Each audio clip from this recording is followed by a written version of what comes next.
line is the state average over that time period. We've kind of generally been on an uptick, upward trend. Of course, last year we took a dip, but we went up this year. But as you can see on here, most of our neighbor districts went down and are below us. One at the very bottom went up. Here's our 4-year district graduation and non-completer rates. So what we saw a dip in 16-17 with that class, and then we were on a nice stair step up.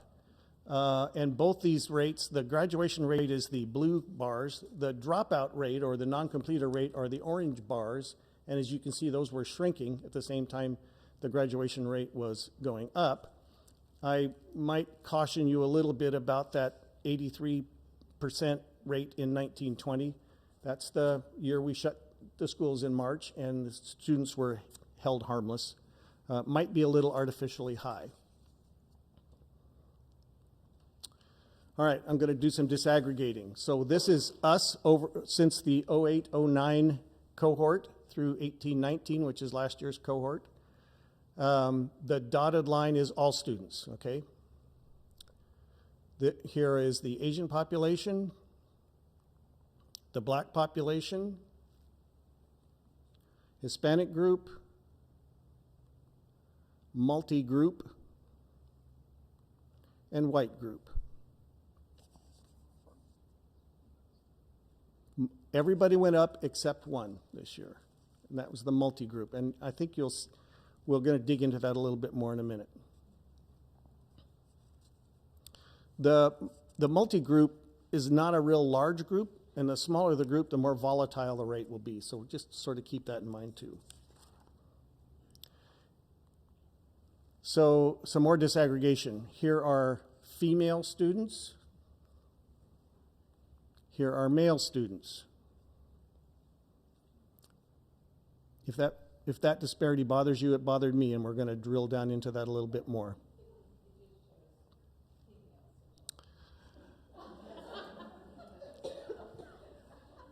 Here's the Ever ELL group. This is not active ELL kids. This is any student who ever was an English language learner. So they're basically, this is our bilingual population. And special ed. Okay, circling back to the gender thing, because this really jumped out at me. Because the gap is widening. The trend is widening here, and I thought I need to look at and see what's going on there. So let's drill down a little bit more with that one. So I went to the state data file and I took the 58 school districts that had more than 200 kids in their cohort last year. And these are the gender gaps. So as you can see, the 0 line, and then the dotted line at -5, that's the statewide average. So statewide, males were 5% lower than females last year. Okay? Now, that red bar is us. The gray bars are our neighbor districts. The 5 largest gaps among these districts are in order: St. Helens, Pendleton, Park Rose, Central Point, and David Douglas. So we had the 5th largest gender gap.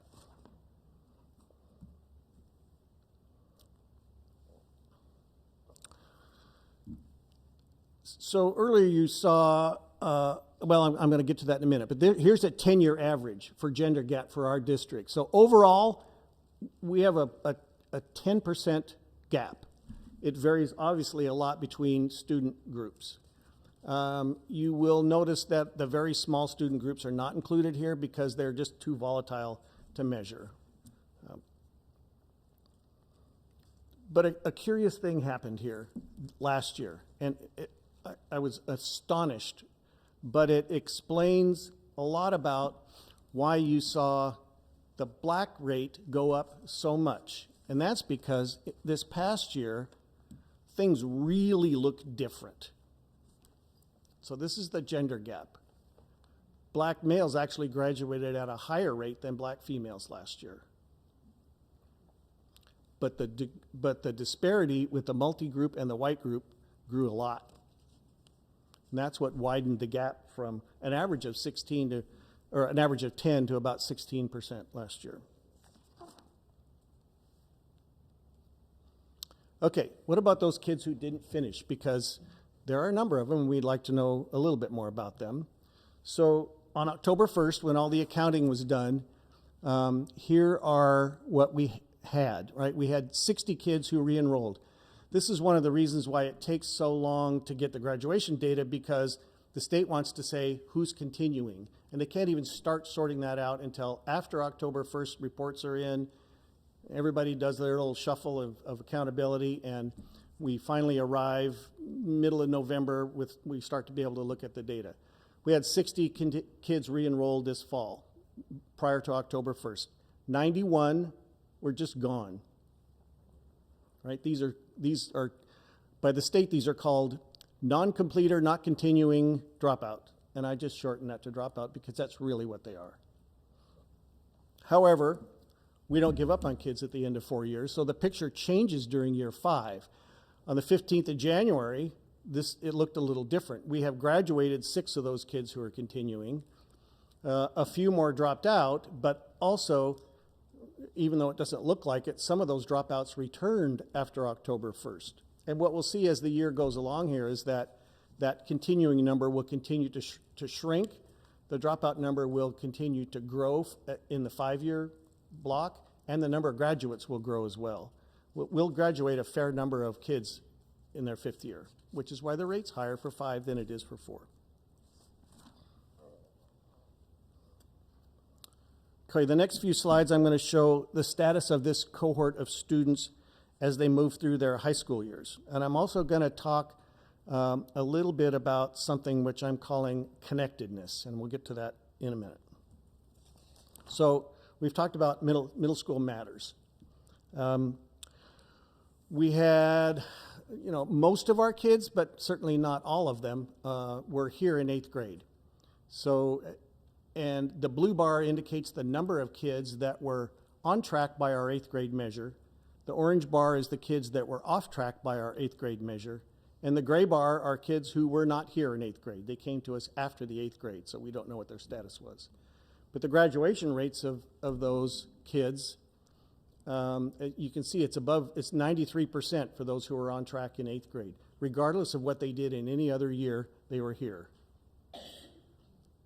If they're off track, it's 57%. And if they entered after 8th grade, it's about 60%. So middle school matters. But 10th grade matters more, right? The 10th grade measure that we have in place for on track is tough. It's a tough bar. Basically, it's you're halfway to graduation. And that assumes that it's a linear path. And most kids don't really take a linear path. They start kind of slow, and they accelerate towards the end of high school. So the 10th grade, it's a tough bar. So when I look at the number of kids that we had all but 90 of these kids in 10th grade, but only over half, just over half were on track and half were off track by our measure, which I said is very tough. It's, 2 credits of math, 2 credits of language arts, 2 credits of science, 12 overall credits. And that's tough for a lot of kids to get to. Of the kids who started with us after grade 10,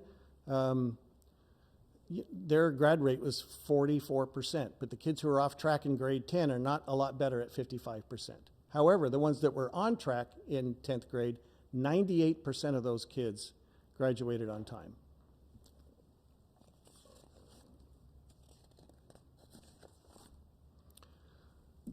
Since I talked about attendance last month and a little bit, and you asked questions about the correlation, I thought it would be wise to at least throw something up here that talks about the correlation between these kids' attendance and their grad rates. So we had 525 kids in this cohort that were here in grades 8 and 9 and 10.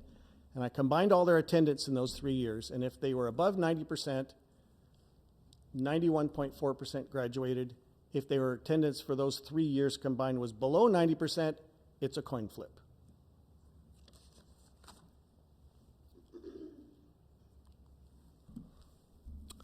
When you walk in the front door at the high school, you see this giant banner up on the wall, and it's in several places in the school. Connections are important, and I believe in what this statement says. When we dig into the graduation outcomes, we find that the more connected a kid is to school, to some aspect of their high school experience, beyond maybe math class and English class, the more likely they are to graduate. So I did a little digging on this. And I looked at kind of three areas. Now, the career and technical, you will see in the table that you have in your packet. And we know this is a strong performing group. So CTE concentrators are kids who have 2 or more credits during high school of CTE classes, right? We had 348 of those kids in this cohort, and 93.1% of them graduated on time. Okay? And then we have sports. I took a look at kids 2 or more seasons of any sport at any level while they were in high school. And we had 147 of those kids, and almost 94% of those kids graduated on time. And then I looked at the performing arts. Kids with 2 or more years of any kind of performing arts, be it theater, choir, band, orchestra. We had 172 of those kids, and 91.3% graduated on time. If I drill that down a little further even, instrumental music, we had 93 of those kids with 2 or more years, and almost 97% of those kids graduated on time.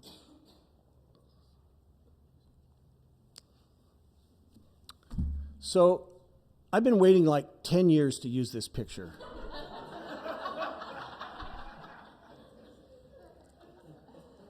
And I'm so happy I finally got to. This is actually from the PAC at the high school, and I think it's about 12 years ago.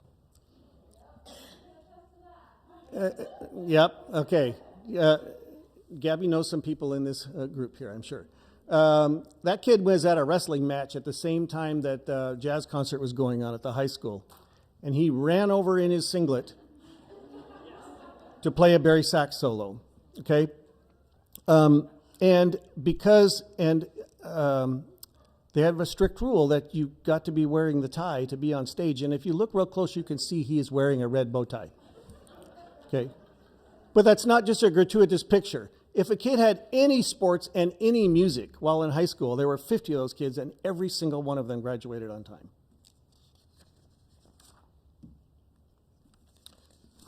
One more thing I thought I should mention, and I don't have a huge amount of data on this, but I know that 20% of all the kids in the high school were impacted at one point by one of these 13 agencies that we have partners with at the high school.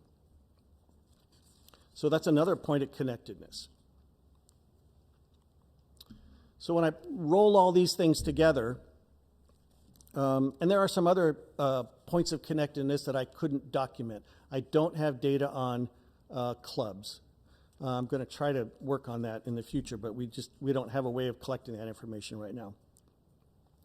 The hard copy of your handout will have different numbers than I have on this one because I audited this the other day and found an error, so I had to correct it. But however, if a kid had any of these connections at all, 84% graduated on time.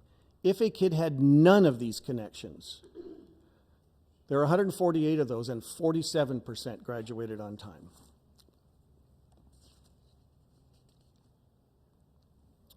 All right, so we'll look ahead a little bit. It's a little perilous to look ahead, but I'm going to try to tell you kind of where we're at with the current cohort and some of the rest of the high school age kids.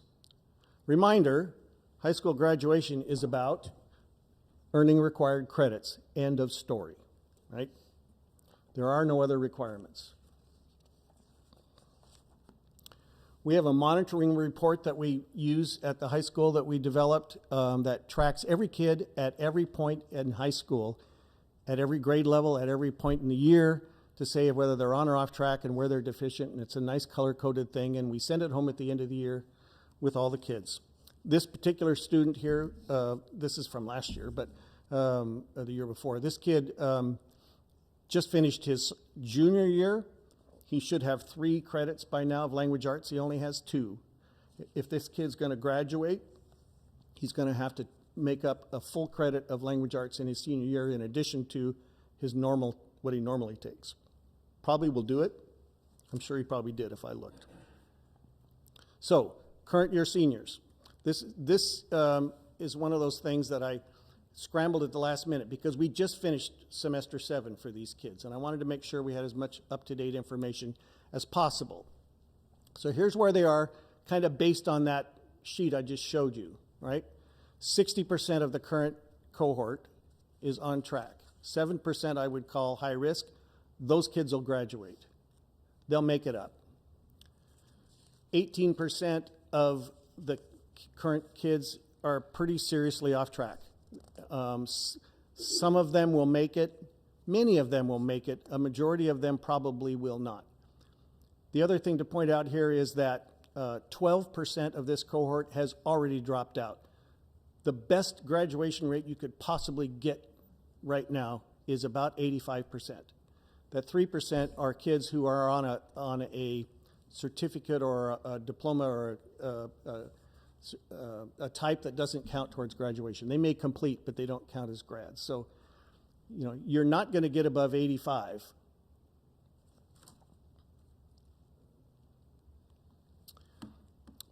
If I had to pick a number, I would stammer and not want to say one.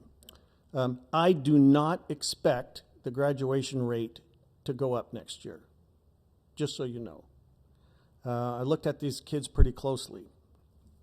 I think if you see the same number that you saw this year, that means that a lot of kids did a lot of work over the next 6 months to get out of a hole they're in. So for kids that are juniors this year, at the end of last year, at their sophomore year, they were up a little from the year before, but not very much. We still only have about 50%. The key here is that with these kids who are now juniors, right, if they're above this line, if they're on track in grade 10, 98% will graduate. If they're below this line at this point, 55% will graduate. So they have some work to do. The kids who were 9th graders last year, this 6 credit by the end of 9th grade is a real indicator. It's been studied to death. The state uses it in their accountability measures.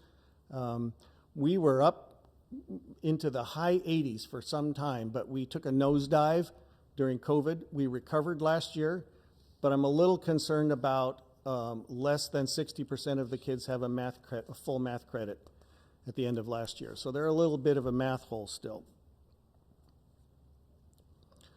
Core credits earned at the high school last year per student rebounded somewhat over the COVID year, but not completely and not enough to dig out of a hole. 8th graders, since we're going to go back and look, this is end of last year, 8th graders, with our 8th grade measure.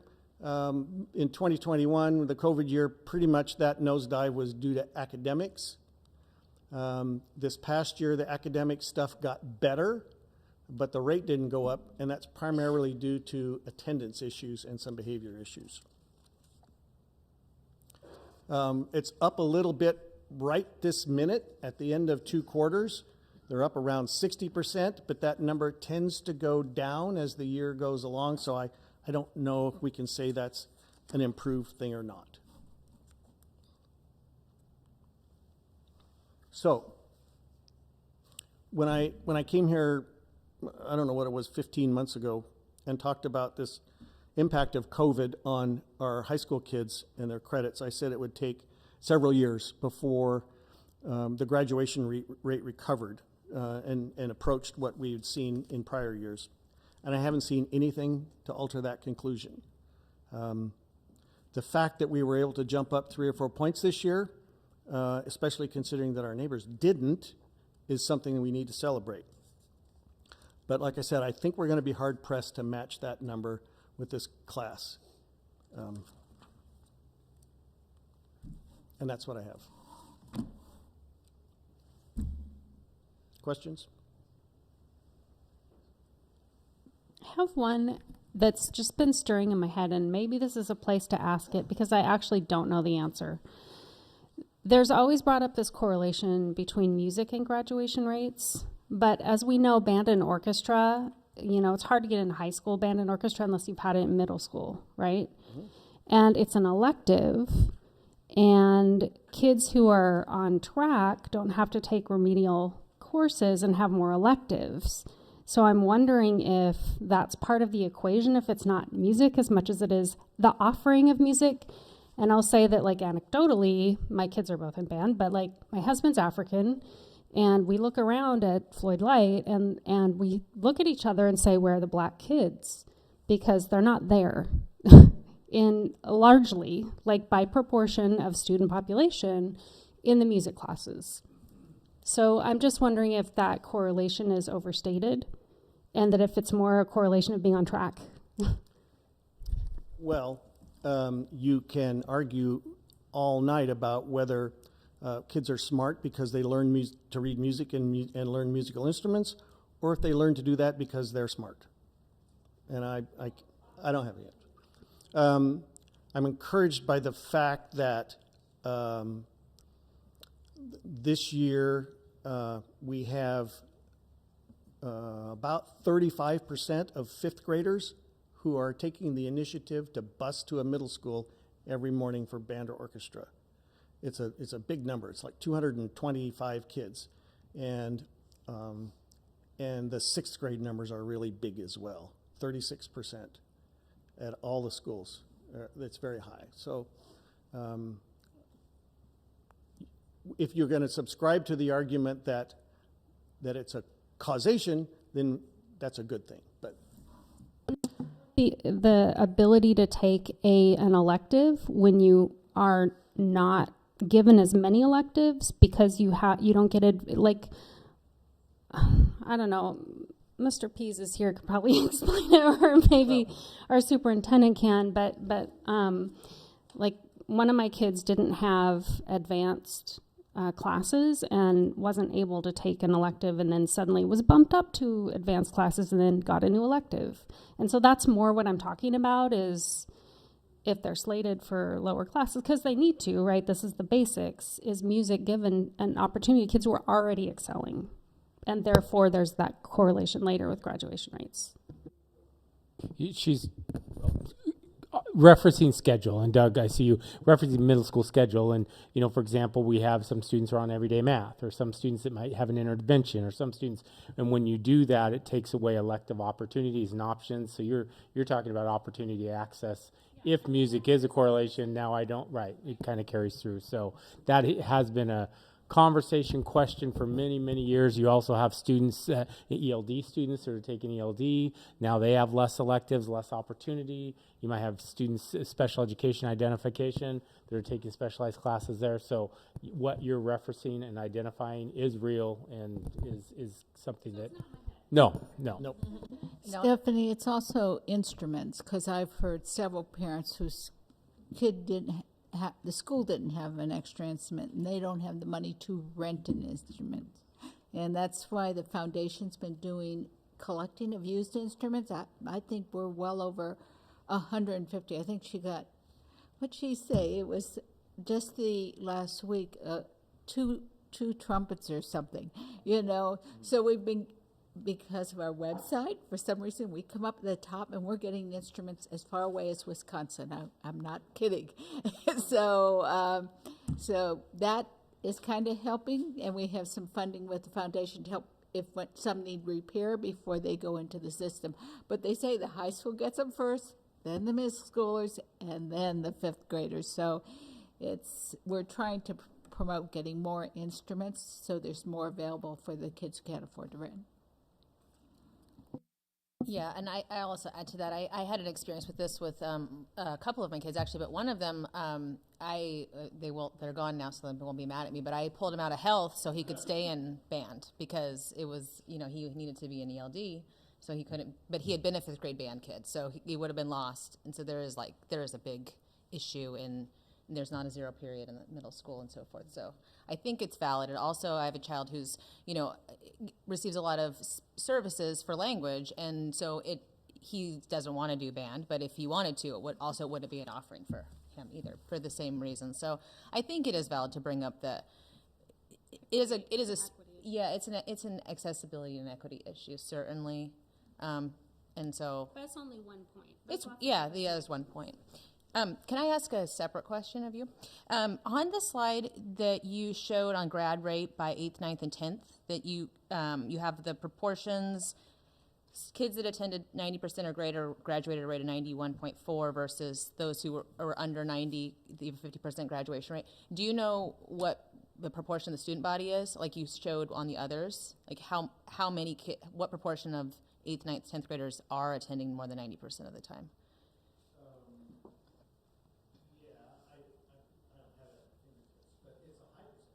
It's a high percentage that are attending 90% or more, typically. Not in the last couple of years, not last year and this year, but historically, the rate has been, I want to say, in the low 80s Okay. percent of kids are at 90 and above. So Historically? higher than the on-track metrics? Yes. Because I have Yes. as a Right. Attendance is a component of that measure. Yeah. But there are three components. Right. Right. So we're seeing that the 8th grade matters and 10th grade matters. Those are better predictors that looks like. Oh, absolutely. And I think in the beginning you showed 3rd grade literacy. I'm wondering if are we tracking at all from 3rd grade to any of these secondary measures? I'm not. Okay. I mean, the part of the problem with that is mobility, right? So, but by the time a 3rd grader reaches 12th grade, at least 40% of them are gone, and 40% have moved in. So it's a little hard to know, like, unless you really study who left and who moved in, and get some of that data. And we can't always get it. Sometimes we do, but there is no doubt that stability is a huge factor in graduation. Just moving up from 8th grade, no matter what you did in 8th grade, if you were here in 8th grade and all through high school, that's about an 84% graduation rate right there, regardless of the performance, whether they are off track, on track, any of those years. So just being in one place matters. The biggest problems we have with graduation are kids who move in late. The rate goes down every year that you enter after 8th grade. Mm-hmm.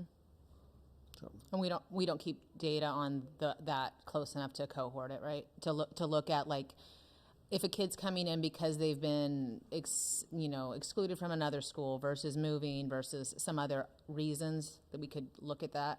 We can get some of that information, and I kind of started down that path with the 91 I showed you that enrolled after 10th grade, but I didn't get very far with it. It's tedious work. You got to look kid by kid and go to the research databases and try to figure out where they came from. The first kid I looked at moved here from Guam, right? And the second one came from Portland Public Schools, and the third one I looked at, which as far as I got, immigrated from Kenya. So, it's all kinds of situations. And do we have a good sense of that the same group of kids who are on track in middle school, like who are we losing from the on track in 8th grade to on track in 10th grade? Not very many. I mean, if they were on track in 8th grade, they're likely on track. I mean, I have a giant spreadsheet that has all 5 years in it and whether they were on or off track, and I can tell you that information. I don't have it at my fingertips, but I'm just looking at the two slides, and I'm seeing that we lose about 100 kids that go from on track to off track, correct? Or am I reading these wrong? No, that's right. But the 10th grade measure is really a high bar. It really is. I'm not sure that it's completely appropriate the way we've set it for that measure. It's really strict. I mean, you need 2 credits of math to make that. And, you know, like we have a large percentage of our students who enter 9th grade not even taking a qualifying math course in 9th grade. So they're not going to get 2 credits of math by the time they're done with the sophomore year. That's a lot of what happens. Isn't algebra is what they need to start taking? Well, essentially, we're leveling it a little different nowadays. It's, Well, it's integrated math. yes, but one. it's basically algebra level math. Yeah. But that's what they need to qualify as a math credit? Yes. Yeah. I mean, everybody's taking a math class, but not all of them count towards graduation because the level of instruction is too low. And is that because it's, and of course it'll vary to some degree, but largely just optional? They can choose to take No, it, it's or not that optional, they're they're placed? Okay, Yeah, okay. absolutely. Based on teacher recommendations, test scores, various things. Okay. Did you have something else? I guess just a more theoretical question then. So if they're off track in 10th grade and it's not the best measure, but we can see that only 50% of those kids are going to graduate, like what options do we have at 10th grade for those kids to get them onto the, like, if they're that far behind in math and they're not proficient coming into 9th grade, 10th grade for math, and the chances of them getting caught up are so low, given the amount of years that they have left to get 3 years of math? Well, in the first place, I'm not the right one to answer that question, to talk about high school policy and procedures. But they really do have 4 years to get those 3 credits of math. You know, we measure them according to being on track at the end of grade 10. We could adjust that if we wanted to and say, you know, that's kind of tough. Let's say they have 5 semesters to get 2 credits.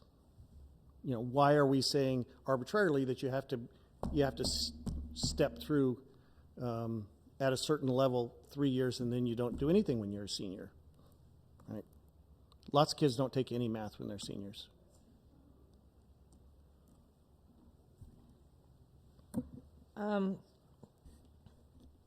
One question I had when you mentioned the gender gap, I wondered, and I don't know who to ask this question, maybe Candy, what is the gender breakdown, does anybody know, of the teachers and staff? I do not have that off the top of my head, but I can look at my computer and let you know in a minute. Okay. So I wonder if there's any, like, we have way more female students graduating and we have way more female teachers. Like, I just wonder about that. And then if I do personally believe that there is a lot of causation with the students who are involved in sports, music, and CTE, and especially because in private schools often they require those things and they have over 95, 98% graduation rates. I think they know that, and that's why they do it. I know as a public school we can't require it, perhaps, but I'm wondering what we are currently doing, or are we doing something to strongly encourage our students' participation in one of those areas? Is there any deliberateness from the time a student enters 9th grade, if not before, towards encouraging their participation in those things that we know may have a strong influence on them being successful in high school or completing high school? I'll jump in here a little bit. So the answer is yes. And in fact, I just had a conversation with Principal Carradine Wednesday morning a little bit about this. So, and again, it's almost a different presentation. The presentation we're talking about now is rates and graduation rate. What we're getting into now is, here's the so what. Now the high school team coming to say, now what, right? What are we doing about it? But with that said, yeah, so all the way from the 8th grade tours and where our team goes and visits our students in 8th grade, that is a conversation, getting involved, activities, whatever it may be, whether it's athletics, sports, drama, connections, clubs, that is something that's promoted. And then as they start their freshman year, they have club fairs, trying to think of the terminology, but they actually do fairs to get students to sign up. In the open house as they start, they kind of promote it. They have a gym full where individuals and group kind of recruit and hopefully connect with students along the way. So they do that, and then annually they have that same process. I think like in advisory, they talk about different clubs that are, hey, we're invited, we love to see more people, those type of things off and on. I'm not doing it justice having the high school team come to present, but yeah, it is something that they definitely push and advocate and kind of ask students to think about, would you get involved? Yeah. And is that push from counselors as well? And I don't know if they get to engage with the Career Center before their junior year, but in those places that are talking about graduation and talking about post graduation routes, is it pushed at that too, or is it just more invitation from, like you said, the club leaders and advisors? Yeah, so I'm going to tell you what I believe, and I believe it's throughout the. I mean, everyone believes in connections. The big sign that's on the door, it's kind of the mantra, the motto, where connections are made. So that idea has been long-standing at the high school. So I truly believe, and I'd want to connect that all adults in the buildings, all connections, they talk about the importance of getting involved and have you tried this and have you tried that. Now, with that said, I also say we're not perfect, and the worst thing that we could talk about is kids that slip through the cracks, and that's real, right? There's no doubt in my mind. So I don't want to make it sound like 100%, but I do know and believe that our staff promote that, advertise it, recruit it, talk about it, connect with it. Yeah, I believe that's happening. Great. Chair Barber, to answer your question earlier, based on my 22-23, so this school year, October staffing report, we have 609 female licensed educators, 193 male. Wow. And that's self-reported. Wow. Huge difference. Okay, thank you. My last question is towards the issue you mentioned about students who come into the district from other places and how those numbers go down. Are there measures in place specifically to provide extra supports in transitioning into the David Douglas School District currently, knowing that is a concern? Is there anything that we're currently doing that looks specifically at, there's extra support that kids who are, even if they were good students coming from another district, still the act of coming into this at this point? Is there anything we have? I can tell you one thing that we're doing, and that every student who moves in new to the district in grades 6 through 12, we identify them in the student information system with a little icon that we do with other kinds of identifications, and we put it on there for a year. And if you see it on their record, and if you click on it, it says, this kid's new to the district, try to make some connections with them. So we are doing that. And that's for a year? We put it on for a school year, First yes. school year. Okay, great, thank you. I just had a kind of a comment from the slide, the 4-year cohort graduation rate since 2009. I noticed when we did the attendance report, we were kind of lockstep with Portland as far as our attendance rate have gone. But then when we're looking at this graph of local school districts that are close to us, it looks like we have a higher graduation rate than a lot of them, except for Portland. For some reason, every other district seems to go through this dip, except that they have this like smooth upward trajectory. Also, North Clackamas still seems like it has a higher curve. I wonder, Donnie, you talked last meeting about kind of learning from districts that are having like more success, I would love to know why Portland's graph doesn't drop at all. It's just smooth. Well, it's not going to trajectory. be as volatile as ours because they have so many more kids. More diversity, yeah. Not more diversity, just more kids. More kids, like right. 40,000 kids, right? Why it's gone up every single year for the last 13 years, I can't tell you. You know, North Clackamas went up and down a little bit. Most go up and down, but I don't know. I can't explain that one. All right. Thank you. I just wanted to maybe highlight that. Something we can look into, you know.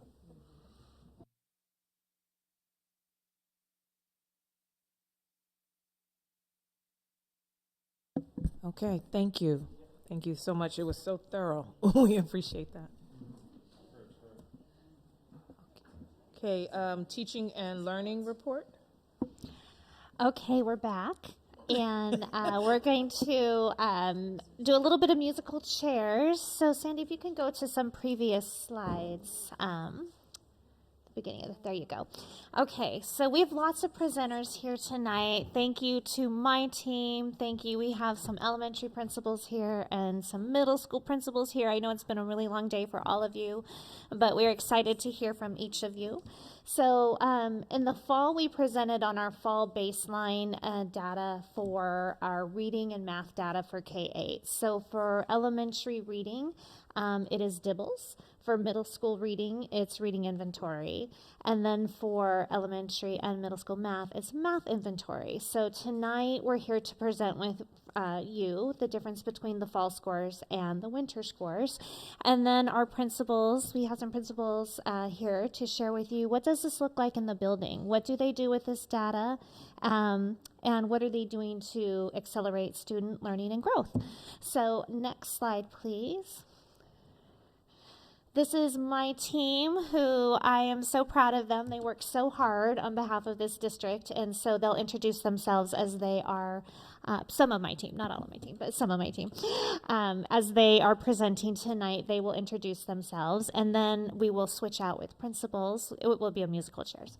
Okay, next slide, please. I'm going to turn it over to Cameron. All right, Cameron Cross, Reading Intervention Coach. Last time we were here, we went over this slide with you, screener assessments. We're not going to go over this whole slide again. And actually, what's on the left is what we had presented, talking about the screeners, math inventory, reading inventory, DIBELS.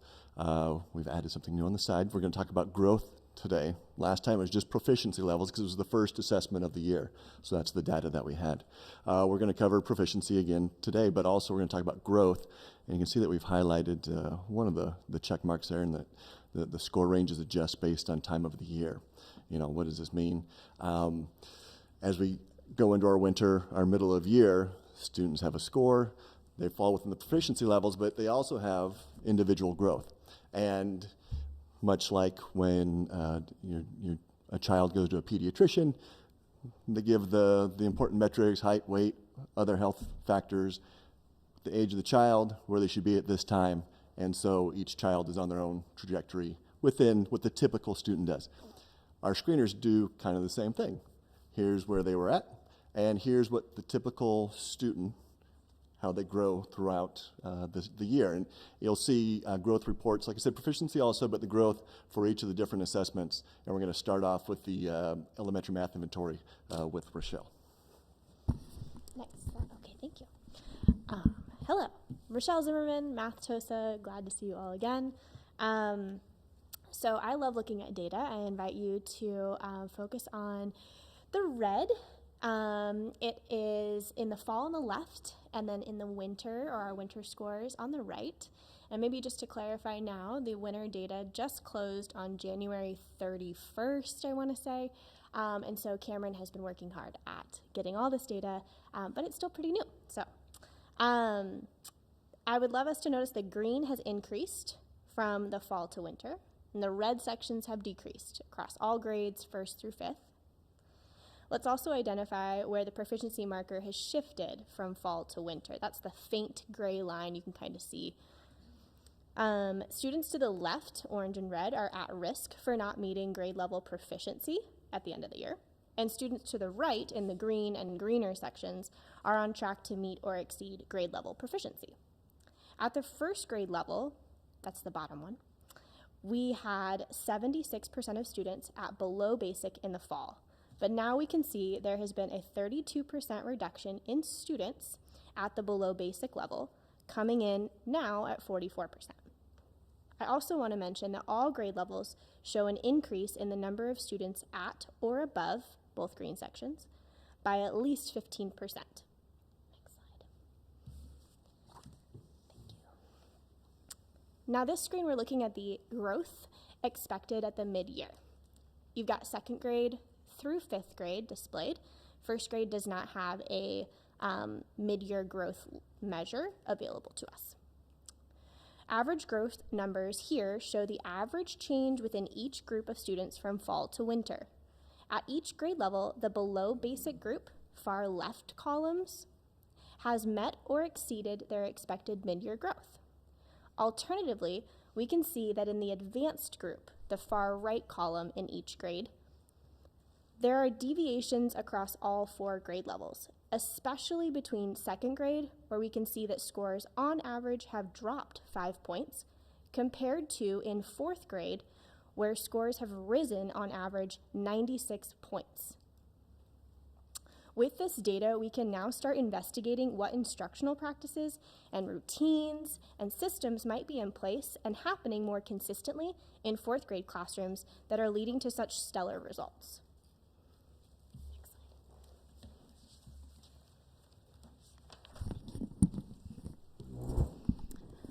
Okay, I'm Francesca Altman, language arts specialist, and I'm going to talk a little bit about our reading data here. And we'll start with our DIBELS composite levels. So the composite is their overall score across the subtests that are included in DIBELS for them.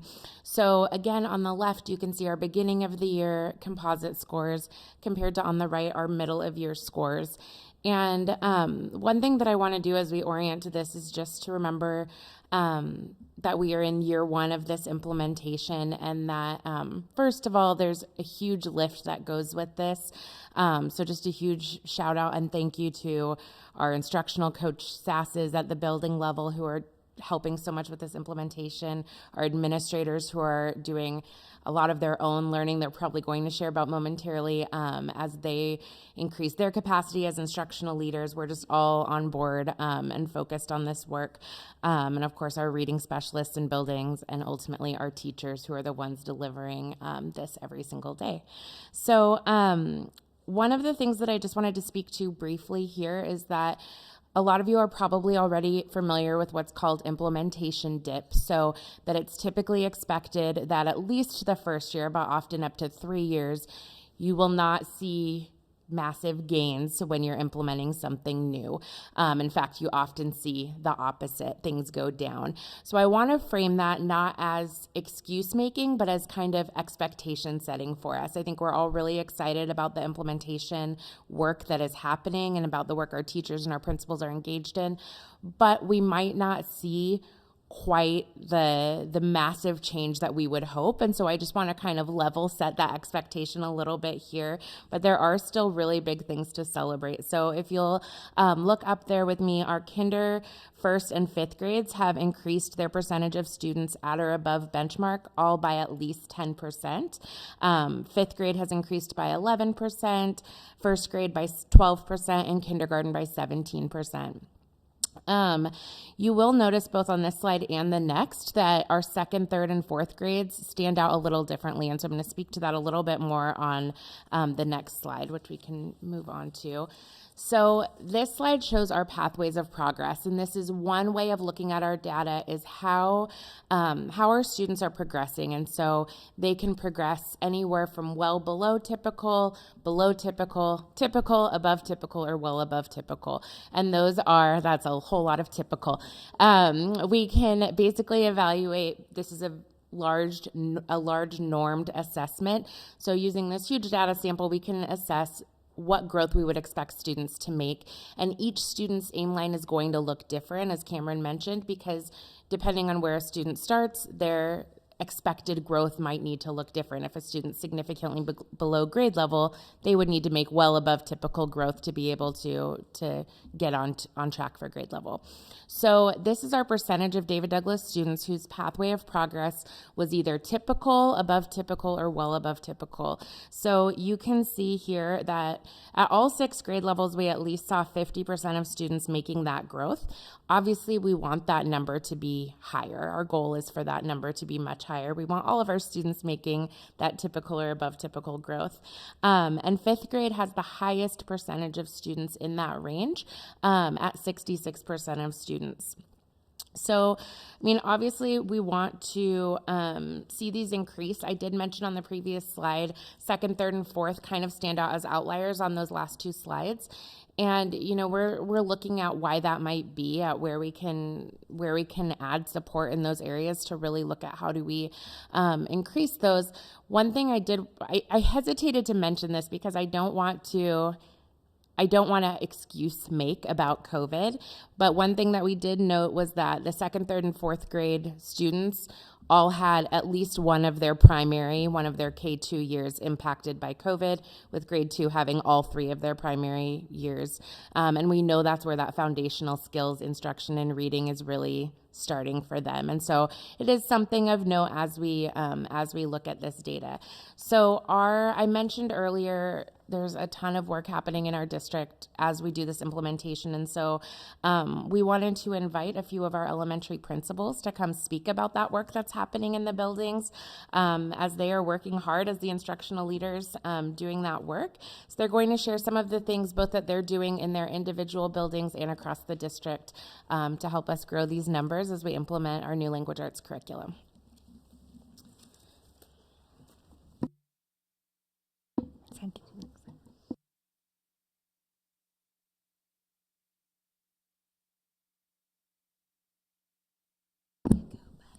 Good evening, school board. It's very happy to be here tonight.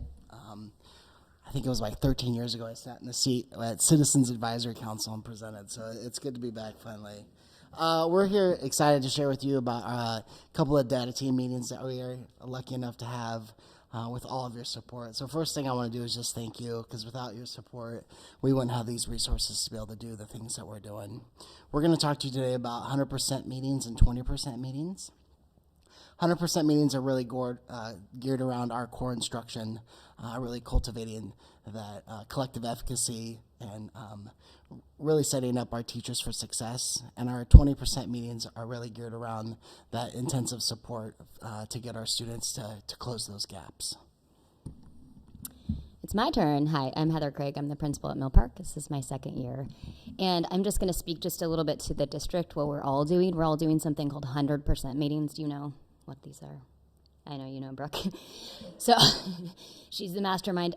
So our 100% meetings are where grade level teams meet 3 times a year, and we create a goal for 100% of our kids. And so, for example, we just had our 100% meetings. It was a no kids day, and we got together and all the grade level bands with our student achievement specialist, who is in charge of coaching, implementing, and running these meetings, and we all just agreed on a shared strategy, a shared reading strategy. So we looked at our DIBELS data, we saw our growth areas, and we picked a strategy, and we picked a collective goal that everybody has to commit to. So those were really exciting because as a newer principal, we have a new curriculum. So all of our language was around this new curriculum and our whole group instruction. So that is what 100% meetings are, and that is an effective strategy for change. It's really just goal setting. Good evening. I'm Susan Olds, the principal at West Powellhurst. And one of the other meetings that we do consistently throughout the school year, approximately 5 times a year, is to take a look, very details about our lowest 20% in our DIBELS testing. So we look at our DIBELS scores, and we drill down to the lowest 20% and how are we supporting them in our intervention groups. So we specifically design instruction that meets their very specific needs. It's not necessarily everybody gets the same instruction in their intervention groups. And then the beauty part of 20% meetings is we include this year our instructional assistants as much as we can, who also provide small group support, our title teacher, our instructional coach, our SPED teacher, our LDS, and we look at, is the instruction they're getting in intervention absolutely designed for what the data tells us they need, what changes need to be made, but we also include classroom assessments. We go with more than just dibbles. We take a look at what's really happening in the classroom because the teachers are very tuned in to what they need, and that helps design changes needed for our lowest 20%. Yeah, now to share some Cherry Park specific actions. We really pride ourselves on prioritizing small group instruction. We feel like really differentiating our instruction and meeting our students where they're at is going to yield the biggest gain. And so utilizing our 20% meetings, we're able to analyze our data and really look at grade level to grade level. To start the year, we flood support with our instructional staff, and then once we have that benchmark data, we're able to kind of see what those needs are in addition to formative data that Susan shared from classroom teachers, and really see grade level where we need to really maximize our support. Sometimes our teachers get, or grade levels get multiple assistants at Cherry Park so that we can really focus on that support for those students, and rather than selling a few students short and not giving them that small group time that they need. In addition to that, we also provide building assistance during our math block so that we're able to better differentiate and provide further small group instruction for our grade levels. I was asked by Brooke to come here on behalf of Mill Park because we have exited our school improvement status as of the fall of 2022. So, woohoo! So, yeah, we're working on it. And so I was a part of the targeted team to basically create a plan school-wide to get out of our status. And I'm trying to attribute what really was effective, but it was a huge collaboration, and it's just taking our SIP goals. So we have our 3 SIP goals, student improvement plan goals, equity, social emotional learning, and then we always have an instructional goal. And so we implemented vertical vision teams. So there's a member of each grade level on these teams. And so we're trying to have shared ownership. So there's the social emotional group, and they need to be the pioneers of social emotional learning at Mill Park. Then we have now we have an adoption team, and they have to help, when it gets hard, stick with it, be the kind of the grade level representative for our adoption. And then we have our equity group, and we're hoping that they take this work. And so the shared ownership model is what we're working toward, because we know that collaboration works, and it has to be a grassroots movement to make the change. So yeah, it's exciting, and we're continuing to improve. I was asked by Brooke to come speak because West Powellhurst, we love you, it's good, because West Powellhurst has entered into a targeted status. And it's unfortunate, but we take it very seriously, and we're looking at it as an opportunity for growth. And I know we're going to get there. I echo what Heather said about shared leadership, and that's the beauty of it. It gives us an opportunity to really examine what does that mean and what do we do with it. So I thought I would share our 4 areas for improvement: our ELA achievement, ELA change, so English language arts, and math change, and then our participation. So the question is that we have to really just be vulnerable about in my building is, what are we going to do? What were we not doing well enough, and what do we need to change? The message I don't want to give our staff is we have to work harder. We need to work different. We need to do something better. And I'm going to stand firm on that, because it is all of us. It's a systems issue. So how do we get better? Our focal group specifically is our Black African American population. And that's tricky. We're going to elevate everyone, and we will all rise with that. So there's a couple things we're going to do for that, and I thought I would share our plan. Our focus for improvement is improving our instructional strategies. How? Well, we just had a staff meeting, and we kind of got really raw with it, and we need time because we have all the professional needs, I think we have it. We have professional educators in our building, and I have faith in our staff. So how do we get better at looking at data? So we have to really dig deep and look at the data in a more meaningful way. We're going to elevate our coaching, because I think coaching matters. And again, that goes to being vulnerable. How do we trust ourselves and the people who we invite in to come and help us get better at what we're doing? As Andy always says, we're going to be the best at getting better, and we hold fast to that. We're going to ask ourselves the question, what does the data say, and what do we do with it, and how does that translate into the classroom? So for us, again, shared leadership means, how do we do that? What do we commit to, and what do we commit to being inspected? If we expect it, you inspect it. So how do we do that in a meaningful way so we can get better? Clearly defined expectations, targeted instructional strategies, and man, we have a plethora of people here that we have put into our plan. The MESD, so we have some MESD coaches like Penny Plavala. We intend on using our ECRI coaches, Kyra Donovan, our coach for administrators, and Rochelle, math, because we needed some improvement in math. I just told her tonight. Surprise! But that's the thing, is we have these beautiful resources here in David Douglas. That's what we need, is time to work together. And our teachers have said in other things, we really want you to ask us what we need. So we're asking you what you need. And that's what they said, is time to work together in this meaningful way, not just a lesson plan, but to dive deep. And then what walkthrough tool do we use as administrators when we go into your building? What should we see? What should we look for? And what do we agree to continue to improve? We also have a culturally relevant focus. How do we elevate our focal group? How do we want to have some affinity groups, which I met with boosters tonight, and we're going to get those going thanks to some support too and ideas from Gilbert Heights. And we're going to be moving forward in really listening to our marginalized population and how do they fit into our school. And family engagement, of course, because when we are engaged and people have meaning, they're going to participate at a higher rate. And so we're going to continue to work on that. And we will show growth. We will improve, and I will come back and tell you. We started with a thank you, and I just want to end with a thank you. We had our 100%, 20% meetings recently, and our instructional assistants were able to join that, and it was just such a rich time to really dive into the data with them and to have collaborative conversations and really cement the work we're doing with and for our kids. So I just wanted to thank you again for that.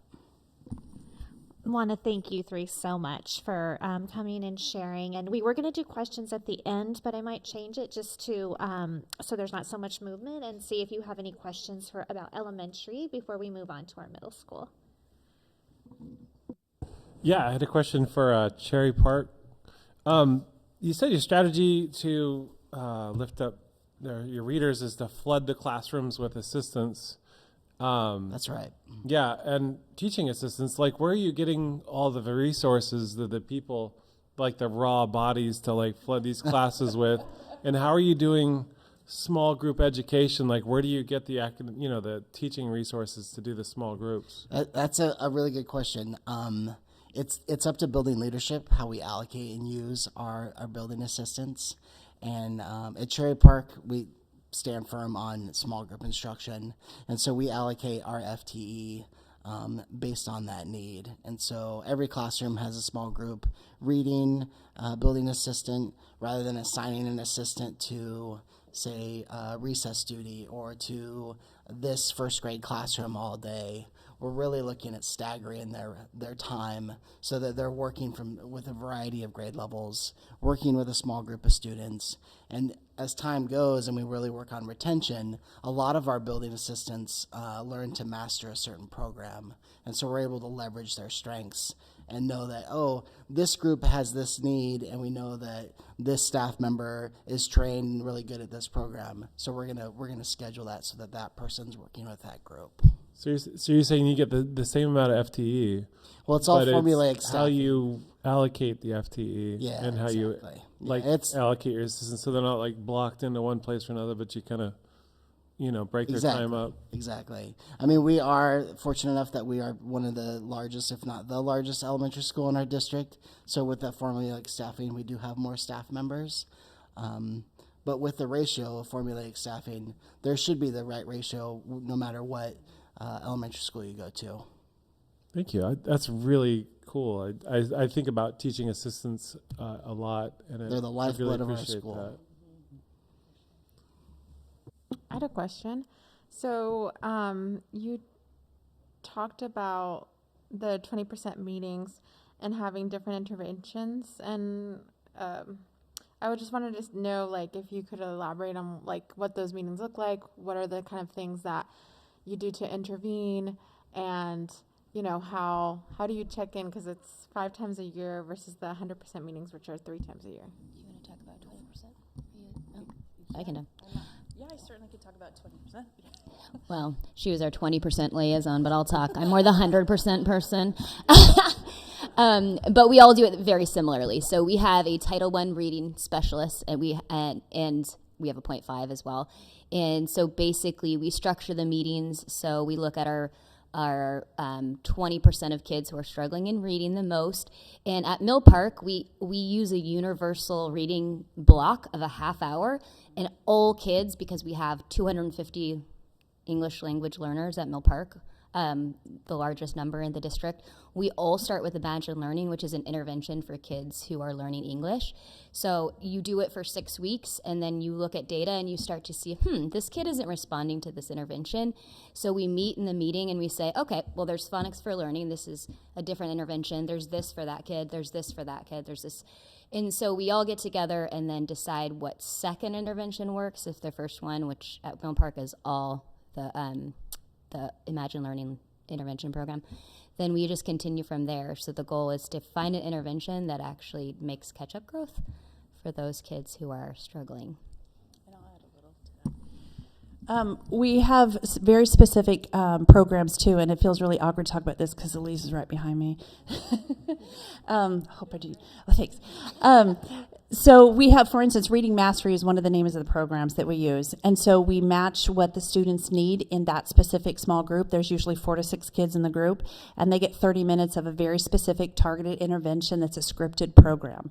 It's different than the small group work that is done in the classroom, which right now we have this HMH curriculum where we can have small group material from that matches what's going on in whole group instruction.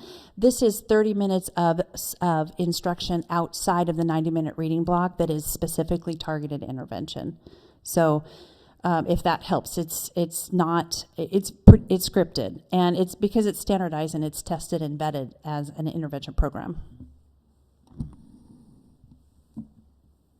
I just wanted to make a comment about small groups because I work 1 day a week with 18 fifth graders in math, and I was concerned because they are behind that they weren't growing, but it turned out they just had their math inventory. Yeah. And she was pleased that even though I'm just there 1 day a week, all those students' math inventory raised. So it just showed even with this small group 1 day a week, you can grow their scores. Yeah. And so more that can do it, the better.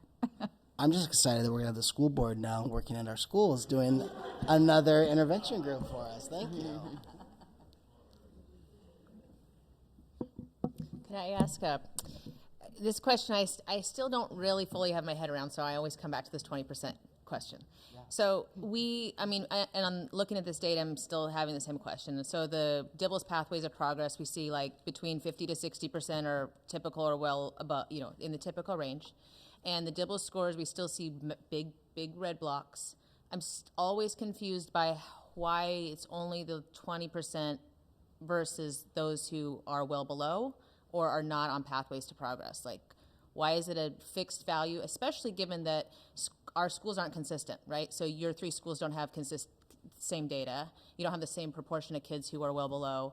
And there's differences by all kinds of factors. And so I'm curious why it's not set at a who needs it versus a 20% kind of metric. And what you think in terms of school leaders about these Elise can answer this, but just going back to Mill Park, we do have well over 20% that need interventions, and most of the kids coming into Mill Park in kindergarten are emerging bilingual students, so they come in with almost 0 letters or sounds, so it's just all red in the beginning. So our intervention is all Imagine Learning. Our whole school has a half hour of that reading intervention. And so we call it 20%, but it's really looking at the kids that are not making adequate growth. So Elise can speak to this probably more. Real fast. I just want to add that, again, what Heather said, we call it 20% because traditionally speaking with the bell curve, it's 20% of your kids who are not responding to core instruction.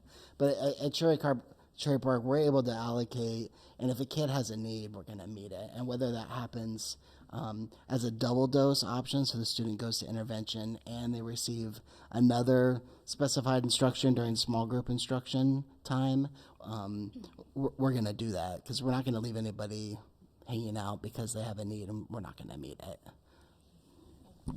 I mean, we can't actually meet the need with assistance. We would have to use Imagine Learning at our school, but so I wouldn't say we can always meet the need of having a small group, but we can meet the need of having Imagine Learning as the intervention. And I was just going to add, we try to squeak it in any time of the day we can. We have the 30-minute intervention block, but if we all have kids that more than 20% that are in the red, and so we try to take as many of the kids as we can and do as much support. It's not a scripted program like they get in intervention block, but it is strong group instruction specifically related to the skill that's needed based on their DIBEL scores and classroom assessments. Thank you for that question. I think ultimately when we rolled out RTI, it was framed as 100% versus 20%. And the idea is that a strong core instruction is indicated by 80% of your students being on track to meet grade level proficiency goals. And so when we look at that, then when we're talking about the strength of our core, when we are not at 80%, we need to really hone in on what are those skills, what are the needs of our core instruction, and we do that during those meetings. So we are addressing all students because we are looking at where are we breaking down and why are we not at 80% of our students at benchmark. So then following that kind of that math, then it's 20% that you would always be looking at if you had strong core instruction that met the needs of 80% of your students. You would only have 20% that needed additional supports. And so that's why there's a carryover of calling it 20%. I think ultimately Oregon RTI, who supports RTI systems across the state of Oregon, has changed those names, and we've just held on to them because that was just part of our initial systems. But we do meet and address the needs of multiple of our students, addressing like how are their needs being met in small group instruction during the core, and then how are their needs being met in interventions. And the majority of our schools are serving more than 20% of their students at each grade level based on meeting those needs through a research-based intervention program, and then following up with progress monitoring. So I hope that helps answer that. Okay, I want to move us on because I know that we have teachers that have to get up really early tomorrow. So thank you very much. So if we can move forward with middle school. Okay, thank you, team. And now data group comes back up. And Sandy, next slide, please. And we'll move on to our middle school data.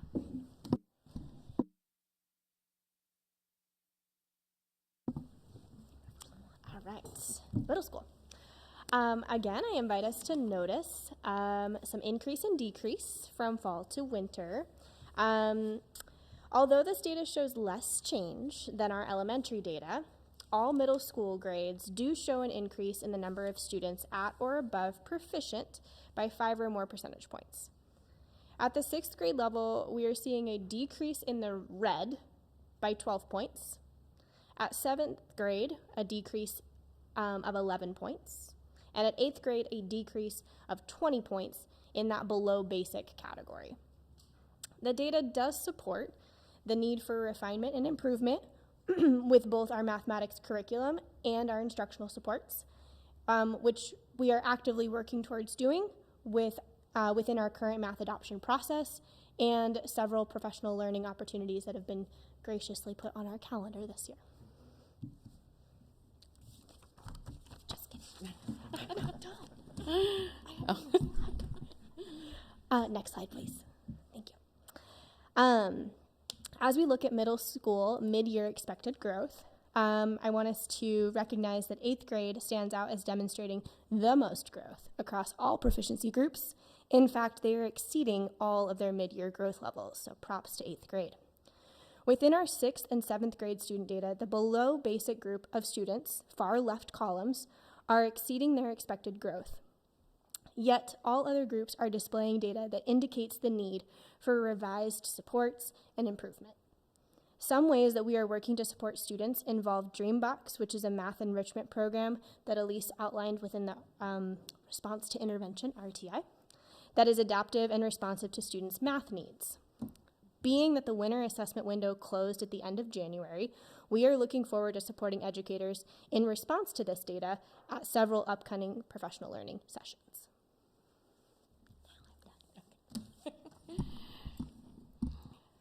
Okay, so speaking to reading inventory, which is our screening assessment at the middle school level, you can see our comparison from fall to winter.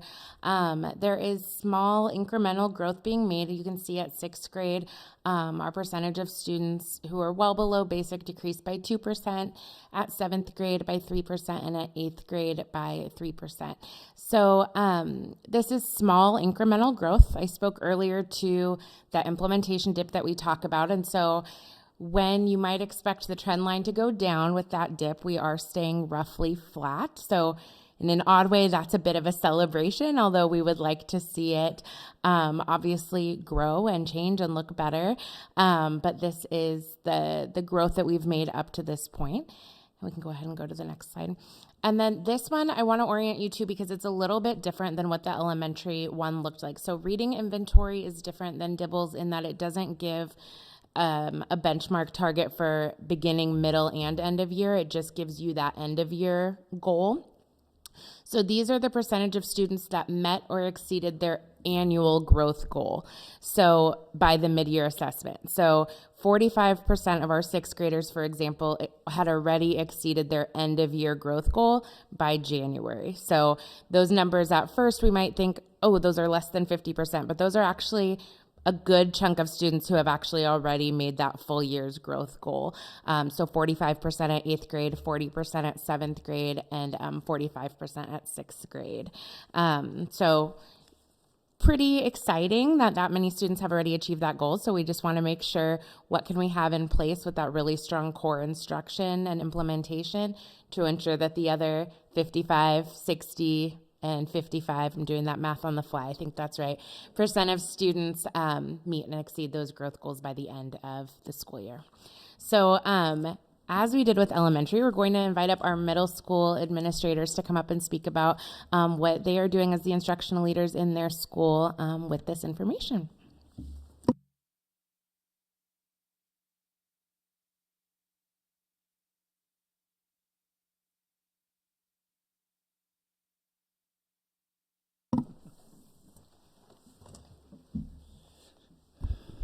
Good evening. I am Doug Pease. I'm the principal at Floyd Light. And I do want to thank the board for asking for this data and looking at it. And I want to thank Brooke and her team for amassing the data. So thank you very much. We all know that 11 to 14-year-olds are way different than elementary and high school. Way different. We're going to talk a little bit about some of the ways that we make our students and caregivers and families feel welcome at school and making connections. I just have to make this quote. If you've been in my office, you've seen it. So Maya Angelou, people will forget what you said, people will forget what you did, but middle schoolers will never forget how you made them feel. I paraphrased there a little bit, okay? So I just want to emphasize that we do want to make our families and students feel welcome. We want to make connections. But another, I'm not going to quote, but the district did send a group of us to see Zaretta Hammond, who wrote Culturally Responsive Teaching in the Brain. And she certainly knows how important a welcoming environment is, but she said it's not enough. I mean, that was 2 days. I can summarize it, that our students need to make achievement and growth. So we're going to talk about how we're doing that at the middle school. What we're doing district-wide is relationship-centered learning, restorative practices, really emphasizing that at the middle school. We are doing culturally responsive teaching practices. We are really working on our equity. We all have teams. And we're doing mindfulness work, where we're really working on we as adults and our students being mindful. But as I was emphasizing, Zaretta Hammond keeps echoing in my head, is that we do, one thing that we've done is all 3 middle schools have everyday math at grade level or advanced. And they do get high school credit when they're doing advanced in the 8th grade. So those are some things that, that we're doing across all 3 middle schools. Hello, everyone. I'm Angie Ortiz-McNeese. I'm the vice principal at Ron Russell Middle School. And I'm going to talk about how are we doing some of these programs and practices, how we supporting them and implementing them. It's really our people. And we want to highlight 2 of the roles in our buildings that support student learning and growth. One of those being a change in the model of our learning specialists. They are now doing a push-in model, so they're able to support our students with a regular schedule, predictable for the teachers to know when those supports are coming in. But they also have the flexibility as student needs arise that they can be pulled from those because they're not assigned to a specific classroom intervention that they teach. They have that flexibility. I also think, having been in some IEP meetings, as case managers, they can speak to the growth that those students are making more easily, right? They are actually in those rooms seeing what's happening and can really speak to those parents and caregivers and make that communication and talk about growth. And I believe that, and we were talking about their ability to collaborate on modifications and that sort of that co-teaching ability, but they can support our teachers in making those modifications and understanding learning needs. The other one we'd like to highlight is the transition mentor. And while we have those for 8th grade, supporting that whole child, you know, we talked about, John's left, but you know, those graduation rates and all the parts that are in there, talking academics, talking attendance, they talk about behavior. They are another person to make those home connections and really support SEL, which we've seen that huge need for our students to be successful. They are another trusted adult. And we've been looking at our youth truth data and knowing that that's a really important piece, that connection, right? There was a large presentation about connection. Another trusted adult in that building to talk about the importance of good habits so they are on track to graduate. I also told a few of my math and reading teachers I was connecting with, saying, I'm going to be presented to the board. What is a wish you'd put out there? And they said, people really are our superpower, and having those IAs, having those educational assistants there, and being able to do, much like elementary talked about, when we need those small groups, when we need some focused instruction, being able to do that. Transition mentors at all grades to have those conversations earlier about those graduation. What does it take to be a student, to have those good habits already started? We have conversations every day with students talking about, well, I'll start doing that in high school. Oh, I'll get my homework done. We're like, this is when the habits form, so that high school becomes a little easier. The other things start happening. I just think people, I think the people is the power in our district.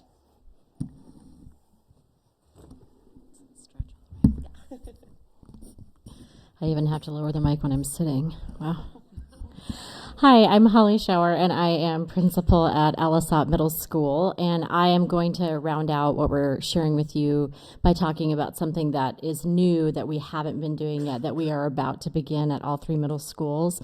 And as you all probably know, we have some extra federal funding through ESSER funds designed to bridge some of the gaps that came out of the COVID pandemic and to focus on accelerated learning.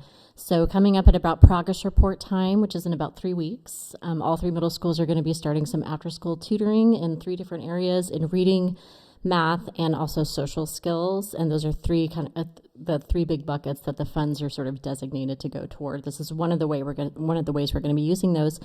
And we're going to be using existing school staff, both certified, licensed, and then also classified staff members will be able to have the opportunity to earn their hourly rate and teach some tutoring groups. Teachers will have the opportunity to request placement in tutoring groups for students. We'll also be looking at data to place students in groups if we feel that they would benefit from that. And the model we're looking at, it might vary from school to school, but maybe 2 days a week reading opportunities, 2 days a week math opportunities, 1 or 2 days a week social skills opportunities. And this would be run a lot like our after school SEN program, but rather than the usual SEN programming, this would be extra tutoring and skills practice for students in those 3 different areas. So that is coming up. None of us have started it yet, but we're in the process. Thank you, middle school team. I really appreciate you being here. Any questions for our middle schools before we close the presentation? And this No, is sorry. I just wanted to say one thing, which is the curriculum, the reading curriculum this year. I mean, having seen it with 6th graders last year and 7th graders, it's amazing. I mean, my kids are so engaged in the novels, in the program, the stories they bring home. There was a story about a multi-ethnic family. There was a story about a gymnast who's Black. It's just incredible. And so they are reading ahead when they're not supposed to. They don't have reading and writing homework because it's done by the time. I mean, it's really incredible. So I just want to give a shout out to the curriculum team because in my household, it's working. So we love to hear that. I have a question, but I think it's more for Francesca. It's not a big question. Well, it's my granddaughter's an 8th grader, and we're talking your inventory scores for reading. And what's the range on that? Is it a score that runs like from 6th grade through 12th grade or whatever, the high end and the low end? It starts at beginning reader, which is like a negative, like pre-zero Yeah. score, and it maxes out at 1600. So students could get a score of 1600 plus, which is the highest that it measures. And then each grade level has a range that's the target for that grade level. So I can speak to like 5th grade is the one that's in my head from teaching 5th grade. I know it's an 830 to 1010 is the score range for that grade level. So the report provides what that target range is for each grade level. So 8th grade would be a higher range. I want to say it's in the 11.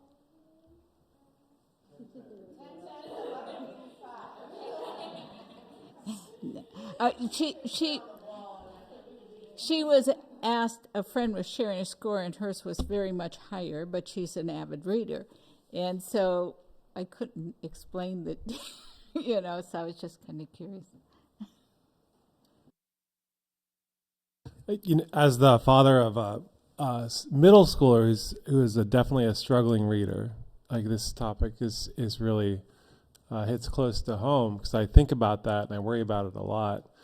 I did call a couple months ago and I asked if there was any tutoring offered through the school, and the answer was no, that I'd have to go out and pay for it in the community, which is, understandable.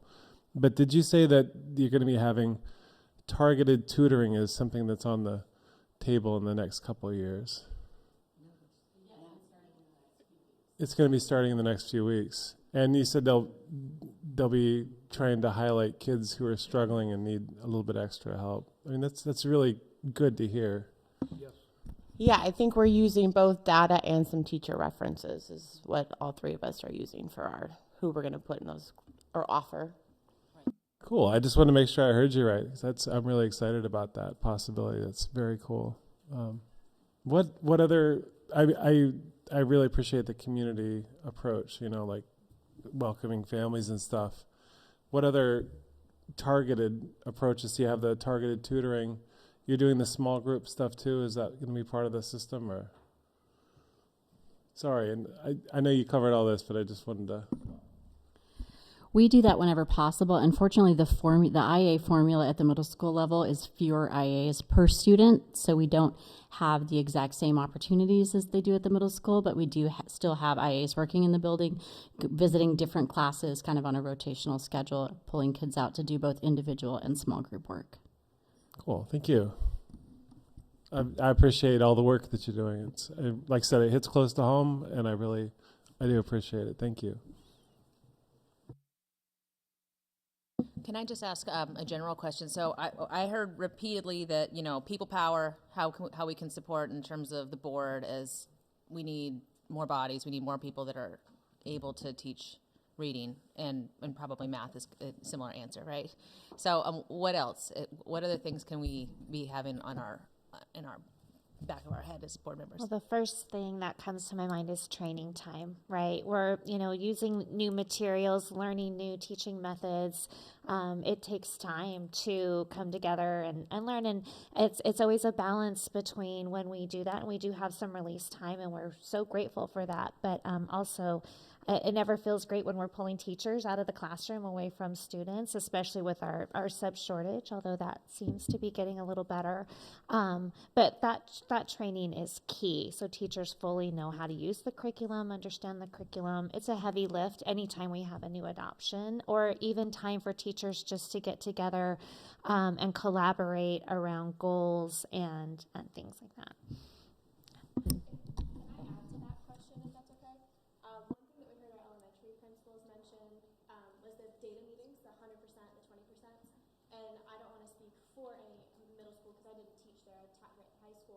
But I don't know what data time the middle schools really have, like a day-to-day set aside time to really do some intentional goal setting around like actively looking at what are the numbers saying. So to echo what Brooke was mentioning, that collaboration time to be intentional about planning and learning instructional practices, but also like to be reactive with the data that we have. And I would say that I can speak for the high school, we also don't have that. None of our data here was high school, right? So that is transferable, it seems like at the secondary level, 100%, 20% days don't seem to follow up. So I don't know what to do with that, but just more information. I would add having time for instructional assistants outside of student contact time so that they're leading small groups. Let's give them those supports and have those same trainings as our teachers.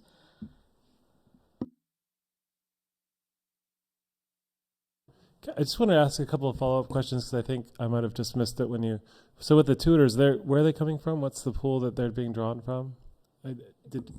It'll be from the existing school staff.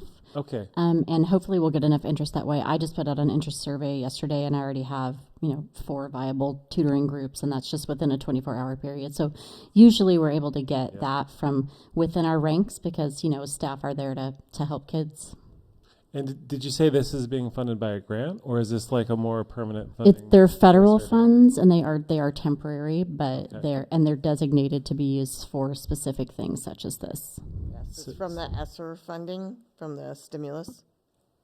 So this might just be a temporary. So this is temporary through September 2024. Okay.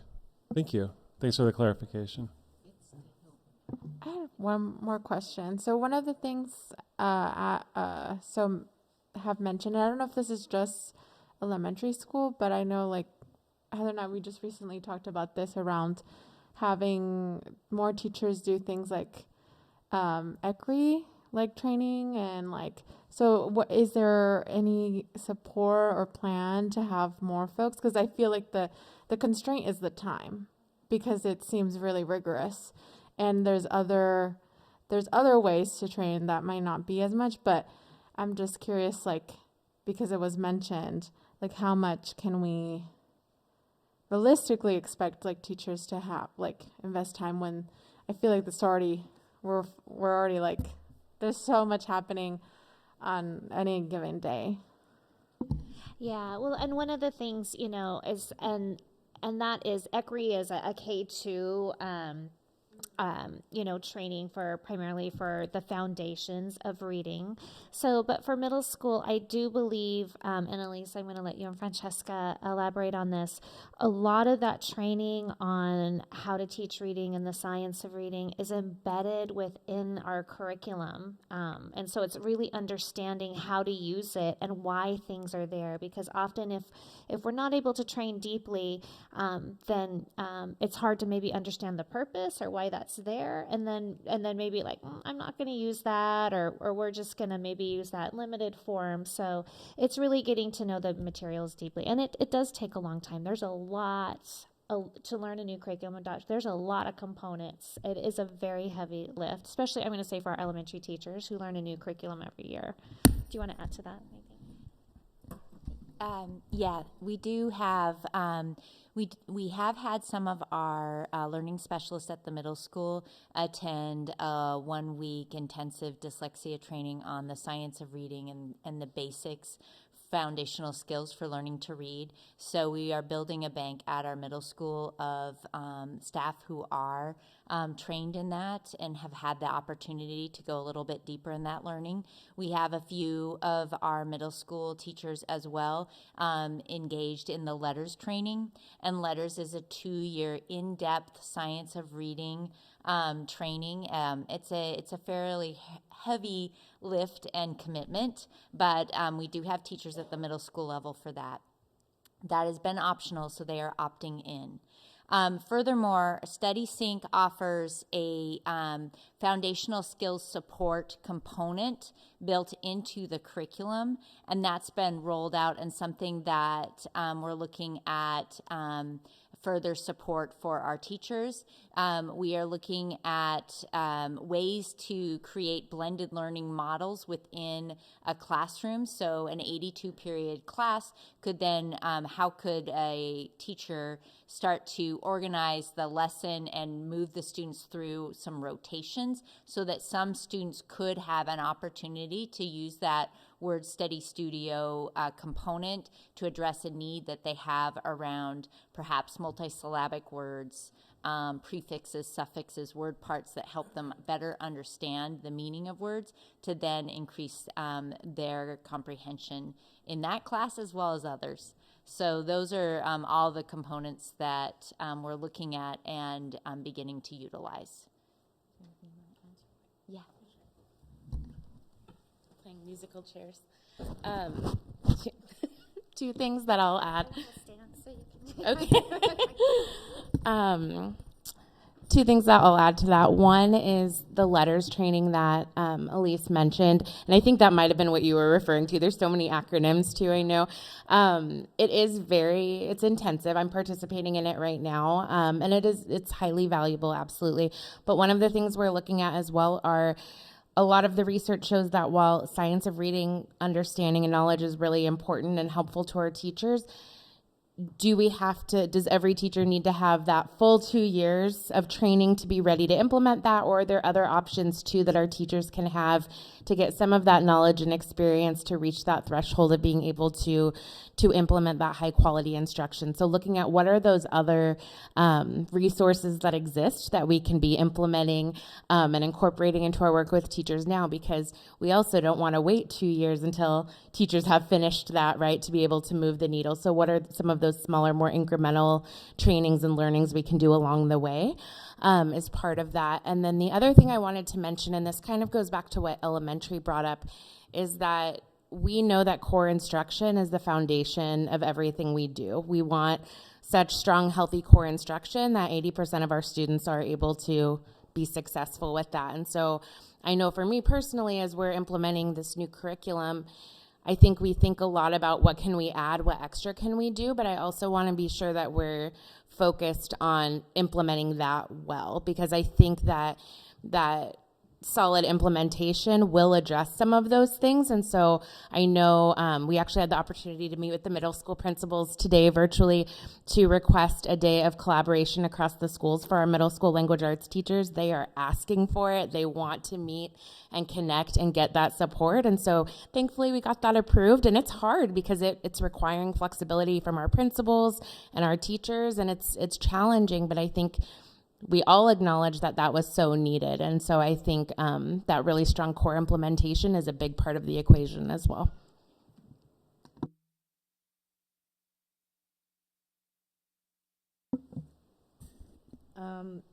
I wondered, there was a mention of growth goals.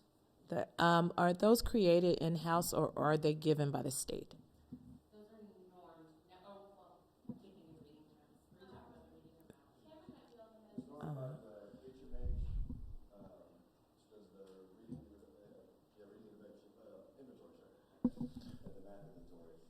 They're nationally normed based against a national sample, so it's not state or local driven. Okay. And then, thank you. And then regarding the mention of needing more bodies and people as far as tutoring, is there, and I may have missed this, I'm sorry if you said it, training for volunteers at all, any type of training, and not even just so much with the curriculum as also with equity, because we're doing all this great work around that in-house, and then you can bring in somebody who could just say one thing and really mess something up. So I'm just wondering about that. We don't have training for volunteers at this time, but we do have our 2 para-educator mentors who are really working with our instructional assistants throughout the whole district and bringing in some of these skills as well. And maybe that's a great idea, Donna, something we could expand to including volunteers as well. Brooke, I know you do training before school for the assistants.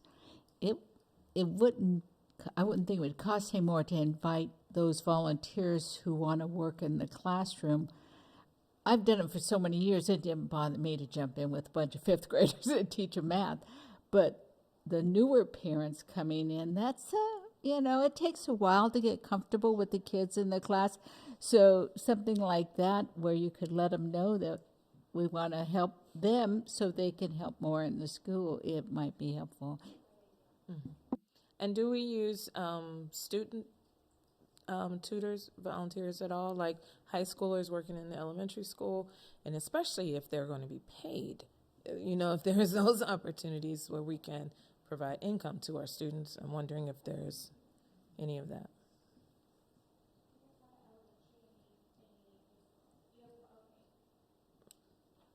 Sounds like we have some work happening between high school and elementary, but not necessarily, I'm hearing, not high school to middle school. Okay, but there's nothing that prevents it necessarily, or okay. No, I think it's just organizing it and making it happen. Okay. And the pay, I don't know what that looks like. Pat can have more information about that, but yeah. Okay. Thank you. No, she referenced all the different funds that we have. We always turn it all over to Pat. Yes, thank you. Go ahead. So good, thank you, Donna. I just real quick, in about 9 hours or so, the buses are rolling again. So I know this presentation is going to be over, so I'm just I want to jump in and thank all of our administrators. But first, Doug, you started out, I think you said teaching 11 to 14-year-olds is different, way different. I think you said there's a lot of people at this table, and maybe out in the audience, that say working with middle school administrators is different, way different. No, I'm just kidding. Kidding, obviously, hopefully smiling. I just want to thank and recognize for our board, our principals. We have a small sample here tonight, but back to Susan's thing, work harder. I honestly believe this. We do not have a harder working group than our principals in the state. And I'm so proud of that. Now, can we work smarter? Do we need to work smarter? Do we have all the answers? I think they'd be the first to tell you no, but we will not give up. We're going to keep trying, and we're going to get better. But ultimately, I just wanted to thank our principals for being here tonight in case they do sneak out after this, and recognize all of their work and what they're doing. Yeah, and again, now we're down to about 8 hours, 54 minutes, because I took 6 more minutes. Buses will be rolling. So thank you. Thank you for being here, and thank you for sharing.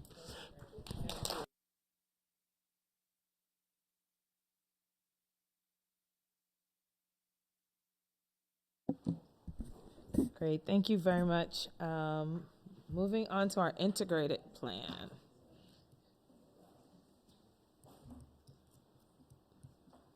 And I'm sorry, I'm not looking at the right. Okay.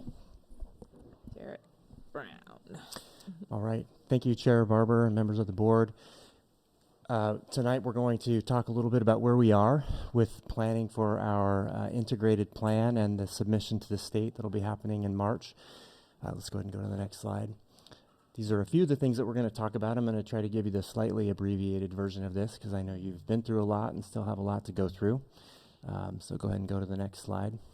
So what we're really going to try to get done tonight is reorient you to what the integrated plan is. I know you've heard those words before. We've talked about it a little bit going back to last spring. So we're going to take just a little bit of time to remind you what that means and what are all the things that we're pulling together to create that plan. We'll tell you a little bit about how we've collected feedback and input, and then try to answer any questions you have. This is technically a first read for you. I know you have our draft plan and the draft budget associated with the plan in your packet. I would say those are probably 80% documents. The budget document for sure is about an 80% document, and I'll explain why as we go through this. The plan is to come back and visit with you again in a month and address any additional input we receive from the community, address your questions, and show you hopefully the final plans and get your approval so that we can then move forward with submitting to the state. Go ahead. Okay, so just a bit of background. This is a requirement from ODE, and it asks us to combine 6 different initiatives into one. And so you'll see more about that as we get into some of the next slides. We're using lots of processes that we've used in the past and that we commonly use when we build plans and apply for grants and things like that. So we engage our community, we take a look at our data, we create priorities, and then we build our plans. And so this is, I'll tell you a little bit more about each of those things as we go through the slides as well. Go ahead. This is a slide that I believe we have shown you before, but again, just as a reminder, on the left-hand side of that image, you see the 6 different programs that are being integrated into one plan. High School Success, also known as Measure 98, Student Investment Account, you've seen that for the last few years. Continuous Improvement Planning, which has to do with school improvement. CTE, which is Perkins. Everyday Matters, which is our attendance work, and then Early Indicator and Intervention Systems, which is our data work. All of those things being brought together into one plan and hopefully aligning to, on the far right-hand side, 4 common goals. So we want to make sure that we're providing well-rounded education to students, that we're doing that with a strong focus and commitment to equity, we're engaging our community in the process, and we're strengthening our systems while we're doing it and building capacity. Go ahead. This slide just gives you a little bit more information about what each of those programs are. We don't probably need to belabor it here. I'll tell you more about those as we go through. Go ahead. This is a little bit about our process. The things on the left represent some of the things that we do, not all of the things that we do. I'll focus you to the image on the right. First and foremost, everything is done with a focus on equity, and I'll say more about that shortly. So we use our equity tool as the guide to do this work and lots of other work.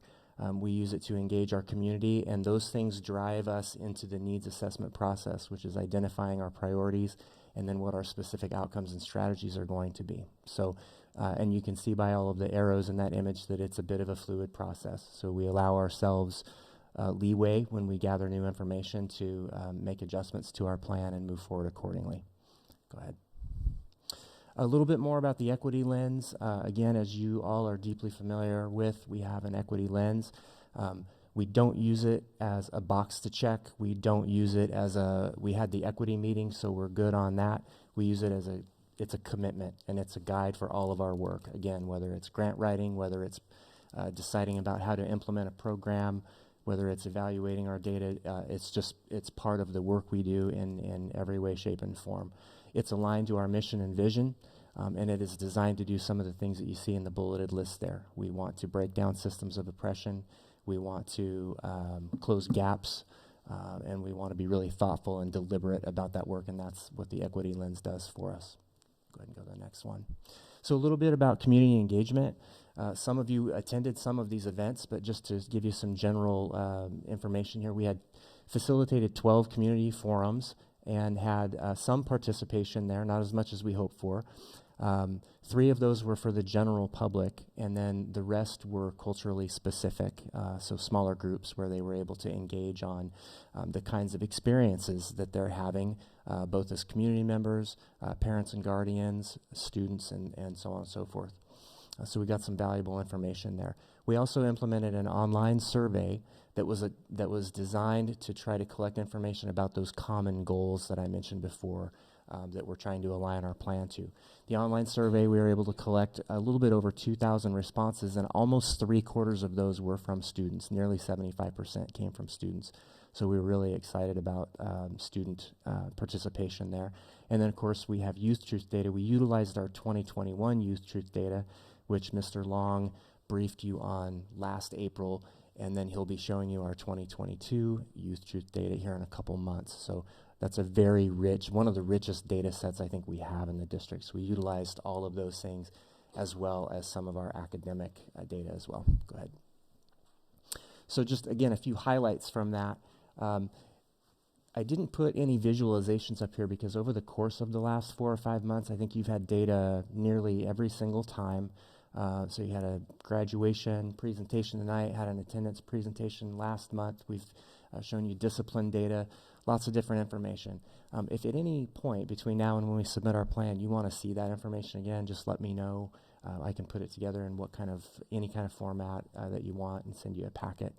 But we know that when we look at any of those things in the key metric areas, which I'll show you, or are listed here, graduation, attendance, 3rd grade reading, on track to graduation, that we see gaps for traditionally underserved students. That's been true in every data presentation that I've been involved with in my little over a year here.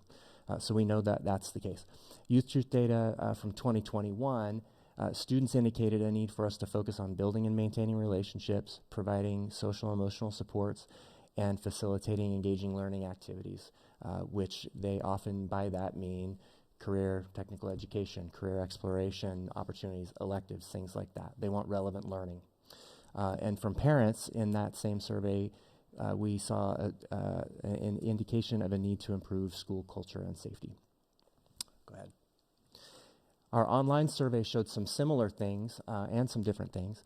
Again, 2,000 responses, almost 3/4 of those from students. Among all respondents, areas of strength of the district included things like school culture and a commitment to equity. The 55% just means that among respondents, 55% indicated school culture and commitment to equity was one of the strengths, and that was one of the highest rated attributes of our district.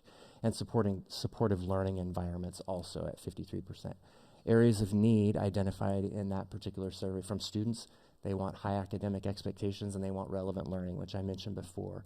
High academic expectations can mean a lot of things, so students and staff and anybody that responded might have their own interpretation.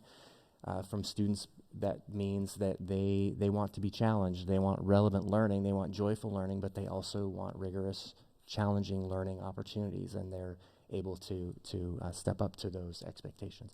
Staff indicated also high academic expectations. They believe that's something we need to continue to focus on, and learning tools, core curriculum, intervention supports, supplemental curriculum, professional development. They want to make sure that we're giving them the tools that they need to be successful. And from the community, expanded learning options, which again is a bit of a reference to relevant learning and career and technical education and career exploration, and school safety is another need that the community has identified. Go ahead. So what does all of that mean? So we look at all of our trend data over the last 4 or 5 years. We take a look at our survey data. We take a look at the feedback that we receive from the community forums, and we try to come up with a set of priorities that we believe will help us accomplish closing gaps and doing the right work, and that it's aligned to our strategic plan, which is really our core document. That's really our North Star document that defines the things that we believe are the right direction and that are going to be best for kids. So the way that that's turned out to be priorities in our integrated plan is implementing a staffing plan to create optimal class sizes. And what we believe that does is it allows us to engage in and focus on rigorous, culturally relevant learning. And it reinforces a commitment to building relationships, which we also know is fundamental to creating wonderful learning opportunities for kids and seeing growth and academic achievement. And you've heard a lot about that in previous presentations from our team when we talk about restorative practices and things like that.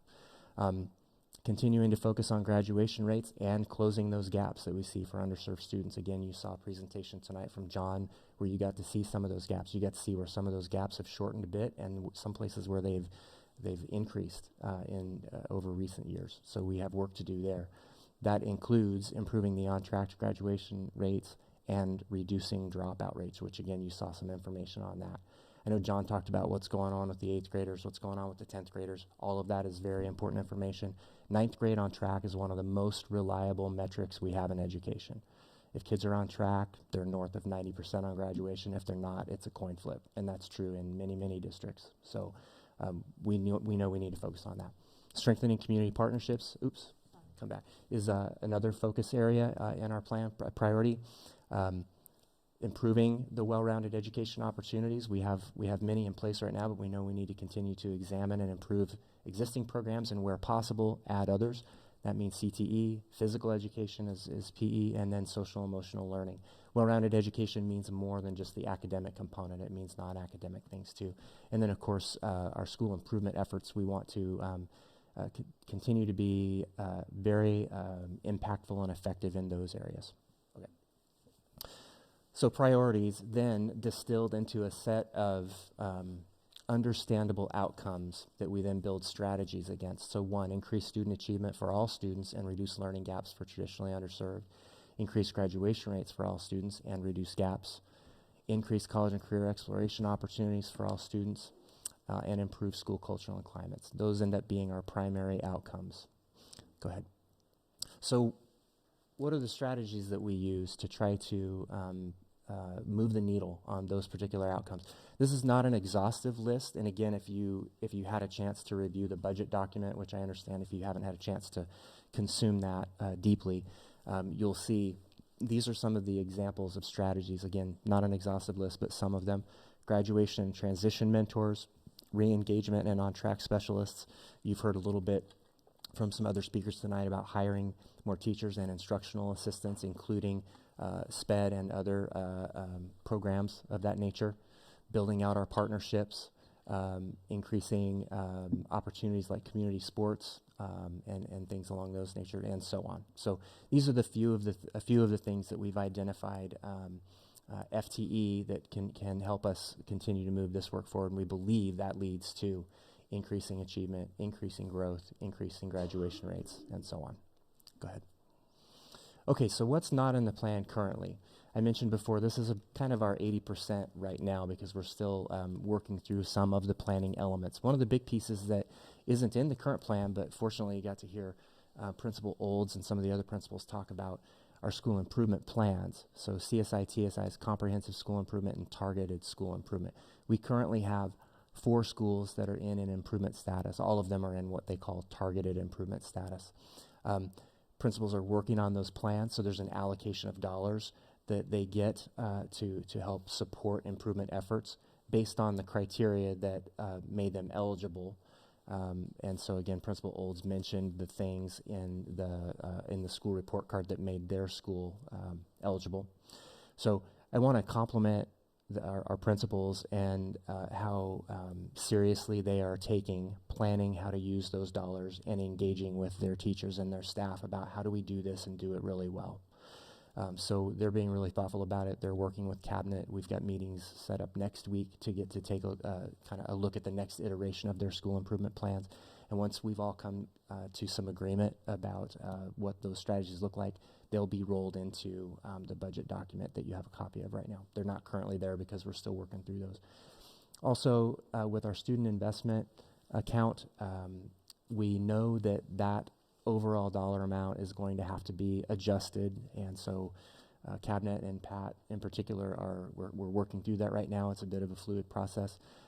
There's been a reduction in the allocation, and there were some additions that were made over the last year or two that mean that we have to take a look at the current spending against SIA and may have to remove some things from it or put them in other grants or find other ways to fund them. And we haven't made final decisions yet about what that's going to look like. So we're still working on that piece as well. Go ahead. Along those lines, I just want to mention that budgeting in education is always a fluid process. And so you all know that because you work with our budgets really closely. So I just want to mention and make sure I'm up front. We're working with anticipated budget allocations right now. And then as those things change, we sometimes have to go back into our plan and make decisions about what to potentially remove and possibly fund somewhere else or add. I mean, sometimes it's good news. Sometimes you get a little more money than they said you were going to get 6 months ago. We're in that world right now where we're working on anticipated budgets. Go ahead. So how are we going to be measured against this work? This probably looks a little bit familiar to you if you were if you were here before through the SIA planning and approval processes. One of the key things that will happen, and again, it's not part of your packets tonight, each district will be asked to develop longitudinal performance growth targets. There's a small image down in the lower left of this screen that tells you a little bit about that. And I'll just try to summarize it by saying this. We take a look at our trend lines in each of the common metric areas, which are on the next slide, third grade reading, attendance, graduation, things like that. And then we have to develop a 5-year plan that shows how we are going to close gaps for all students over time. And that's kind of what you see in the image there. We know what our trend lines look like. We have to determine what our gap closing targets are, and we also have to identify what they call stretch targets or stretch goals. So we've drafted those. We have a draft of those. We're still vetting them and have other groups of people that we need to bring to the table to talk through them to make sure that we've identified both aggressive and reasonable targets to work toward. So the growth targets are one way. High school success eligibility, Perkins performance, all the things listed there are the other ways that the state will measure us to determine whether or not we're successful with how we're using these funds altogether. Go ahead. So again, just a little bit more about the growth targets. The growth targets are not a requirement to be approved by the board, and they are a requirement to be submitted when we submit our plan to the state. They're not a requirement to come to you. I think our plan is to engage you with those because we'd like you to be aware of our thought process and how we're doing all that. Once we submit our plan, which will happen sometime before the end of March, the state has told us already that they'll take a look at our draft longitudinal growth targets, and then they want to engage in a conversation with every district to negotiate what that looks like. So we're putting our best thinking caps on about what those gap closing targets and stretch targets need to look like, and ultimately we'll end up spending time with the state over the spring and summer talking about how to adjust those. Again, third grade reading, ninth grade on track, attendance, 4-year graduation rates, which you heard about tonight from John, 5-year completion rates. And then districts also have the option of adding local metrics. So that's something that we're still contemplating. You heard, in the presentation before this one, you heard a lot about other data points that we use to try to gauge the health of our system and provide supports in very precise ways to the students that need them. So this plan does allow districts to say, here's another metric or here's another set of metrics that we believe are reliable and help us determine how to use these dollars in ways that are going to help students. So, okay. What happens next? this is an opportunity for a first read. The application window is up to March 31st, so we're planning to come back and visit with you on March 9th and show you any updates that have been made to the plan, which would include the school improvement component of it, any adjustments we've made to SIA, and answering any questions that you all might have tonight or in between now and the next meeting. Next week, I will be posting our draft plan and budget on the website. ODE's been super clear that they need us to do that and then provide the community an opportunity to read it and ask more questions and provide feedback. So sometime hopefully early next week, we'll have that posted and we'll get information out via Parent Square so that folks can go take a look at it, and we'll provide mechanisms for people to provide feedback. So when I see you again in March, I'll let you know what all of that looked like and any adjustments that we've made to the plan based on that feedback. And then again, March 31st is the deadline. You can see by that chart we'll go into approximately a 3-month dialogue with ODE at that point, going back and forth about the narrative of our plan, about the budget, about our longitudinal growth targets, and hopefully by the end of June we've signed off. That will require your signature as well, board, and then we'll have access to the funding starting in July. Okay, let me pause and see if you have any questions at this point. I'm going to try to make it quick. I know it's late. So I work in another area of government, and given that there have been many changes at the head of leadership in agencies in Oregon, including ODE, and the governor's kind of where she wants to go in terms of her direction in education, and is requesting strategic plans from every bureau, very specific set of goals. Is this going to be a plan that sits on the shelf, or is this really going to be our integrated plan, or are we doing an exercise here because the last administration asked us to? Just asking. Yeah, we have a bit of a pattern there in education, not in David Douglas. I believe that the state is asking us to do this because by thoughtfully examining what we're doing in each of those initiatives or grant areas and thinking through how do these things connect in a meaningful way is a sound exercise to go through. So I believe that we will be using it in those ways, in meaningful ways, not just sticking it in a binder on the shelf. You mentioned, there are some pretty big changes going on at the state level. Governor, head of ODE. We're in the middle of a legislative session right now, so there could be some changes potentially to some of the funding levels in these grants. But we have to be ready to respond and pivot. But this is the work. I mean, we're naming graduation. We're naming closing gaps. So given that, it's ICS in here. Yeah. Yes. So I just want to make sure I'm getting, so you have all these buckets of money and the idea is to combine them all into one big bucket. Will that reduce the amount of overall paperwork and legwork that you guys are going to have to do to access all these buckets of money? I would say no, because they're really not one big bucket of money. They're all still separate buckets of money. So even when this whole consolidation process happens, it's more of logistics and not, it won't simplify things on a financial level.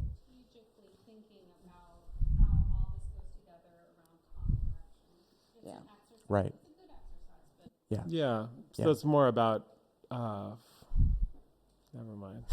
More about oversight than it is about simplification. Yeah. As Pat said, each of those grants, if you will, has its own set of budget codes, and the budget is built around identifying those specific things. When we do our quarterly reporting and our annual report, which I'm sure we'll bring you the annual report for review, we have to parse all of those things out. So yeah, I want very much to tell you that it's going to be a reduction in workload, but I really don't believe that it will be.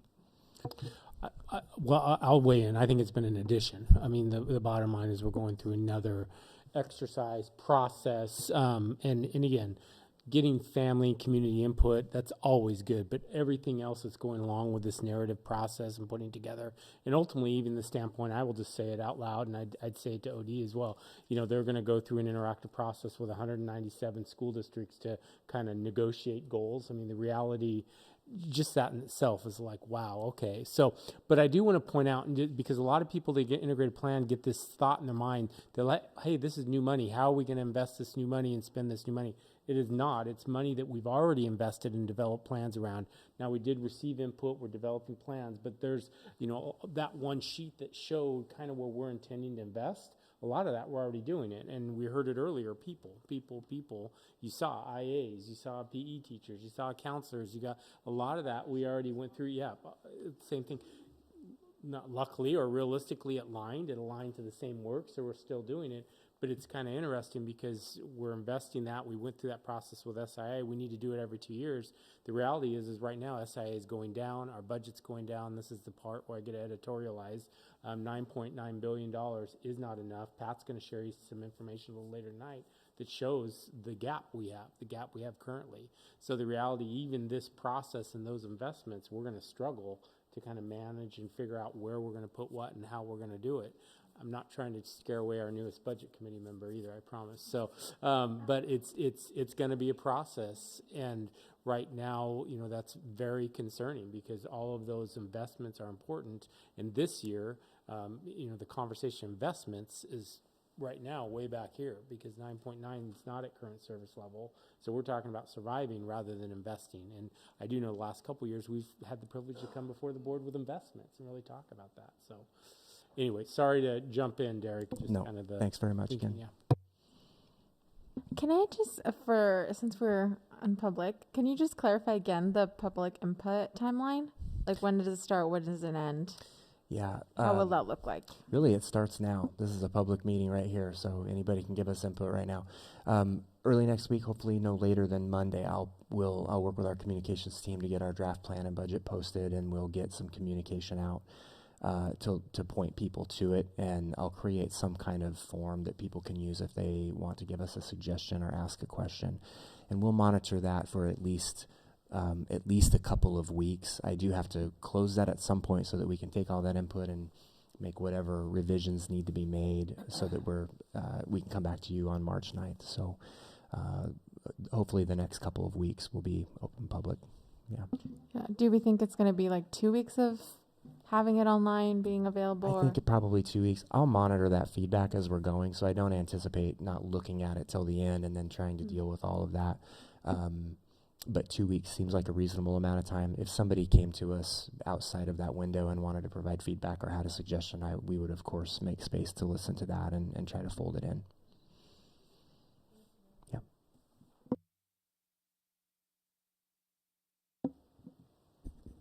Okay. Well, great. Thank you so much. Thank you. We are aware of the hour and trying to be realistic and considerate of that. We were talking about the possibility of pushing the discipline goals conversation to next month, one, so that we can give it the attention, time, and energy that it deserves. But I wanted to know, how do we feel about that, or if we want to push for it? Yes? Okay. All right, so we'll hold off on... I was just agreeing with okay. that it deserves an in-depth discussion. And yeah. So we will hold off on that to the March meeting. So let's move to our bond update. And I'll try to be very brief. So in your memo, we talked about 3 different items. The bond sale, which is coming up on the 23rd of February. Each of you got that very lengthy document to read by Sunday. So that's a preliminary official statement that we're preparing for potential investors. And I think Ken will talk a little bit about that in his superintendent's report on the sale. For construction related, we have selected brick architecture. For our high school CTE center, we've selected 3 architects to work on the repairs and renovations. You approved the CMGC exemption, so we'll be going out for RFP for that. And then the bond oversight committee, I believe we've gotten 14 community and staff members that are asking to participate on the committee. We haven't quite gotten a calendar ready yet, but that'll be coming here shortly. And actually, if I can just jump in, I was going to do the superintendent report, but just kind of chunking away some of this, so it's not a long report. So just 2 quick things I was going to share and kind of update everyone. We do have 15 members of our bond oversight committee, and we're still recruiting some students. So we're going to have some students joining that team. We have sent out a letter welcoming them and thanking them, and that more is to become. Right now, there's not a lot to talk about. The first meeting we'll talk about, and we'll schedule out our quarterly meetings. Put together what the agendas will look like, etc. But we haven't even scheduled that yet because we're trying to put all that together. But we have done a welcome letter, kind of going through that process. Second thing, Pat brought up the bond sale. So the bond sale is coming up. Is it February 23rd, Pat? I apologize. Yes, February 23rd. The question for the board members, if anyone would be interested in going downtown, going to the building, the Piper Sandler building, and being there during the bond sale, they've invited our board members, and as long as we don't have a quorum. So if there's someone interested, if you want to email me or text me or call me or tell me, we'll get you all the information. We typically take a small team down there. Again, it's up on the 22nd floor of a building downtown. It's kind of a neat experience, fun, and you just see how the process works, right? There's a little bit of process. So again, if anyone's interested, follow up with me, please. Yep, I got you, Aaron, and we will get that scheduled and make sure you have all the details. I think your parking will even be validated. So so we'll go from there. It's February 23rd. February 23rd. What time is the bond sale? We typically start first thing in the morning. So I believe that market's open at 7:30, and I think it's live at 8. So you're going to want to be there because sometimes you blink and then they're gone. I have a question. When I was gathering input from community members around the bond, that there was a couple that I talked to that were extremely interested in the oversight process. Is that still open? To new community members that might want to be part of that process? Okay, thank you. I'll let them know and then let you know.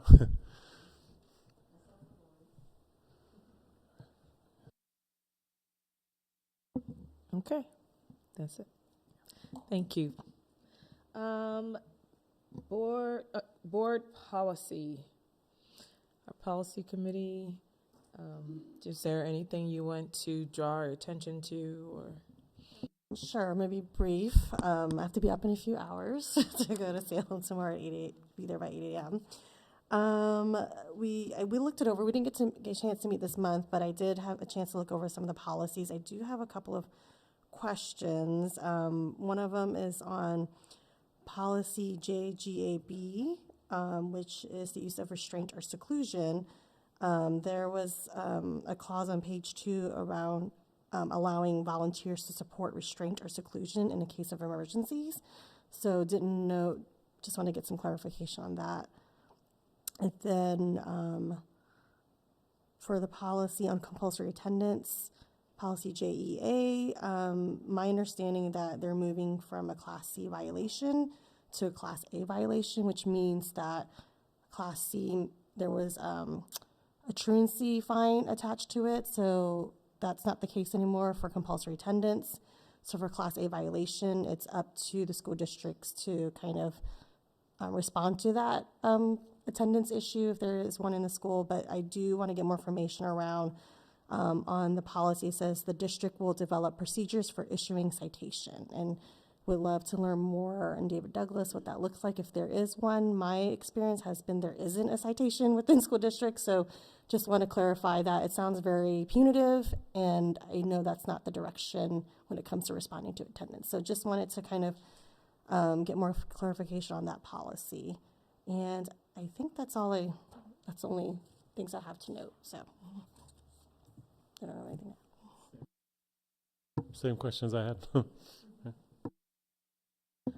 Okay, so this is a first reading, so no action tonight, but want to make sure that we do review those and give special attention to the things that have been mentioned.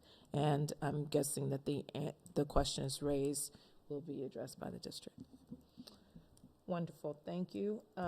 And any burning brief reflections or responses to the public comment earlier this evening? I'm sorry I have to. I just want to go on the record in saying that I know it's a controversial issue with some administrators in the high school, but I really believe it's time for the hoods and hats policy to go away. I would also like to back that up. I think especially as we tabled it, but in thinking about that comment and also just in the disciplinary data that we're seeing, I really think we might also just lean in a little harder to that if there is a question about it. To me, it seems I'm in agreement with Stephanie that the hoods and hats are an unnecessary confrontational point between kids and teachers and staff, in the schools. So I'm glad that student came and spoke before us. I think the hat policy has been changed because my son wears a hat full time in school. Not at the high school, just the middle level. Okay. That's just, I guess that's just Floyd Light then? And Ventura too, because my son wore a hat in both. But I don't know about the hood thing, that's the whole.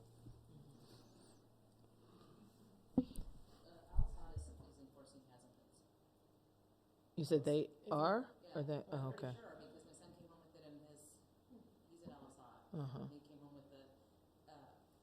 With the student handbook, and I'm quite certain so I think it's at a level, we may think about it more when we're talking about the disciplinary goals.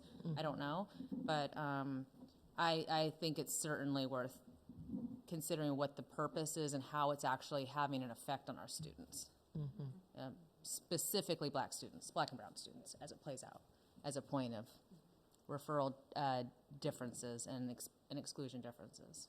Okay. Yeah, I think I was just going to echo that specifically on black and brown students, because I feel like even just dress code in generally, I feel like black and brown students are more pointed out for like violating dress code, and that goes not just for hats and hood, but also like spaghetti straps or shorts. Like usually that affects more black and brown students than it does white students. So I mean, I feel like there's a discrepancy, because then that is just more targeted, that I feel like we should be aware of. I would say I agree. I have suggested before, but correct me if I'm wrong, that we haven't heard any, since we're having all these data conversations, data evidence that the policy has, that we can point to and say, oh, this is what the policy specifically has achieved. We don't have any concrete anything to say that this works for these things that we're saying that we're using it for. And so I would think for that reason as well. So we then can look at, go ahead. I was just going to say we can then talk about, not tonight, but what next steps would be for moving on, making changes there. I just want to make a comment. I just want to appreciate the student for being brave enough to step up and share that feedback, and just wanted to speak to the public that we value that a lot in the school board. And I was just going to jump in that I will follow up with the high school administration. I'll meet with Greg and kind of start the conversation and circle back around and kind of move forward. And then as far as Al-Sad, I'm not sure. I don't want to, but I honestly thought all middle schools allowed hats and hoods. So yeah, I could be wrong. Maybe I it's don't. just not being enforced. Well, that's probably yeah. So that is, I think that's where we're at. Is all the middle schools are allowing it, all of our elementary schools are allowing it.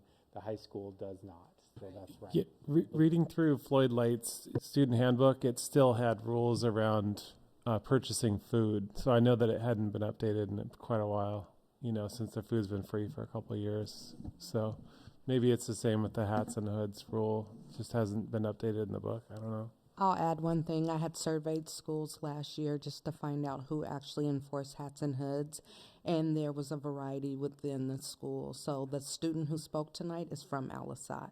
So it is being enforced, no hats and hoods at Alisat, but last year it was very different, and you are correct. And in in elementaries, it just depends. Some people said we enforce it. Some said we just leave it up to the students, and then there's some teachers that enforce it. But we need clear guidelines because it supports the students overall. It just makes me wonder why, like when it's a hijab, which is a hood for a woman because she's a Muslim and it's religious garb, it's okay, but there's something cultural. And I want to name that it's racially charged around hoods and hats. And I think it's time for us to just put the matter to rest as a board. And, you know, yes, I know that's administration, but I think it's an equity issue. Yeah, so absolutely. So again, to clarify, I'm going to circle back around, but to be clear, yeah, if the board says, here's our policy, here's our policy. I mean, if that's a suggestion, if that's the direction to go, that's the board's, I totally understand. I'm going to step in on the other side. It's not for or against, but before you do away with it, make sure there isn't reasoning behind it. Not racial equity, just real safety reasons or stuff like that. Because I've got it in my head that Greg and I talked about, and some of it was they've got to see their faces to make sure there are kids there that belong. So, but that's there's different reasonings behind it, and we had the dress code redone not too long, and all the input was supposed to come in on setting up that dress code, and for some reason that stayed in the dress code. So it's just that I'm looking at both sides. I'm trying to look at both sides. We have had presentations from the administration from the high school on why they think it is. We have heard those presentations. It's just not necessarily has been compelling enough in light of looking at also what the presentations from teachers and students have been. So, thank you. Any board liaison or committee reports, and I'm going to ask that we try to keep them to 2 minutes or less. Just one, because I told Donna I'd cover it Yeah. for it, because I'm with the foundation. We've decided to do a fundraiser. We haven't done one in a couple of years. And we've been mulling this idea over for quite a while. And it's we're going to be calling it Marching to the Beat of a Different Drummer. And it's to help raise money. We have a lot in our grade schools calming corners, and we've been getting a lot of grant requests for equipment. So we decided to do a fundraiser focused strictly on purchasing wobble chairs or rocker chairs, the different things that they use to help kids focus on their learning. Because from what I can see being in there, they're a lot more antsier than they used to be. So, so it is going to be March 20th to April 14th. It'll all be online. We'll have more information going out to everybody and everything like that. But basically, we're raising the money, and then the district, I just talked with Andy about a way to figure out what to purchase. So we'll let the district do the purchasing. We're just going to raise the money.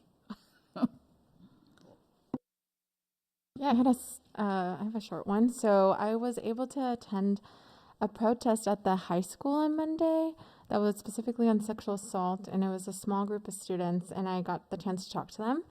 And just to summarize what they had talked about was, they felt like they weren't being heard, and that, they want to be believed when something like that happens. They specifically focused on recent events, but also from student to student, like sexual assault, and saying that there is different accountability for students who are harming other students from sexual assault, and that ultimately they just want to be heard and that want to make sure that there's some kind of accountability and support for students who do come and report that. So it was, and they wanted, and I asked them if I could share, and they said, yes, please do. So they want this to be heard and listened to. So there's, I think, many more conversations, and I know that the Presidential Council has also talked about it, but the group that was there, I don't believe is part of that council, so I think it's another perspective for sure.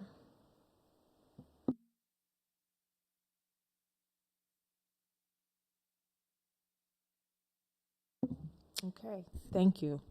Our financial and investment report, and that is Pat.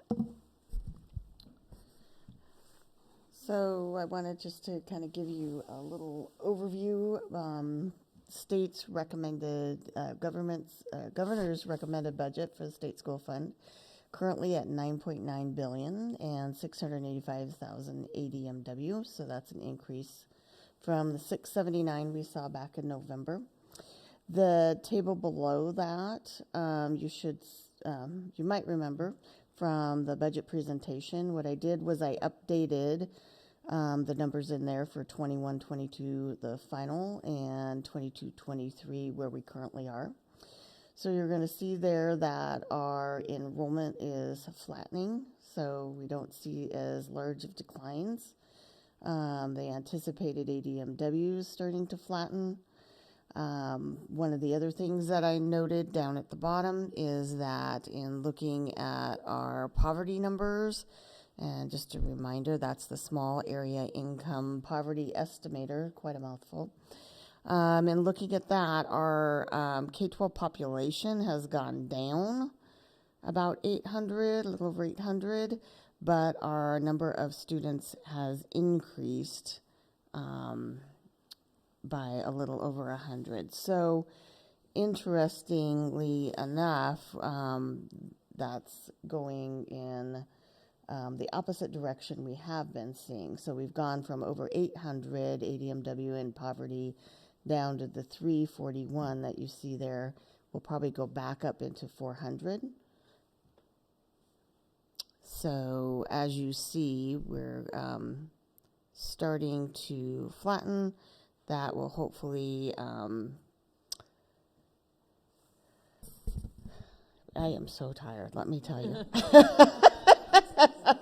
It's been a week. Yeah. Anyhow, with our ADMW flattening, that means we'll see a little less of a decline in revenue. You can kind of see that in that table that Sandy still has there. What I also did was look at what our current year is and our estimated ADMW. We still are being funded at the prior year. We anticipate that for the next couple years still. And that's on the second page there, Sandy. And you can see there the anticipated state school fund allocation, $92.7 million this year. You'll see a decline of nearly $3 million at the $9.5 billion level, the 9.9. We're just about even, and at 10.3 you would see an increase.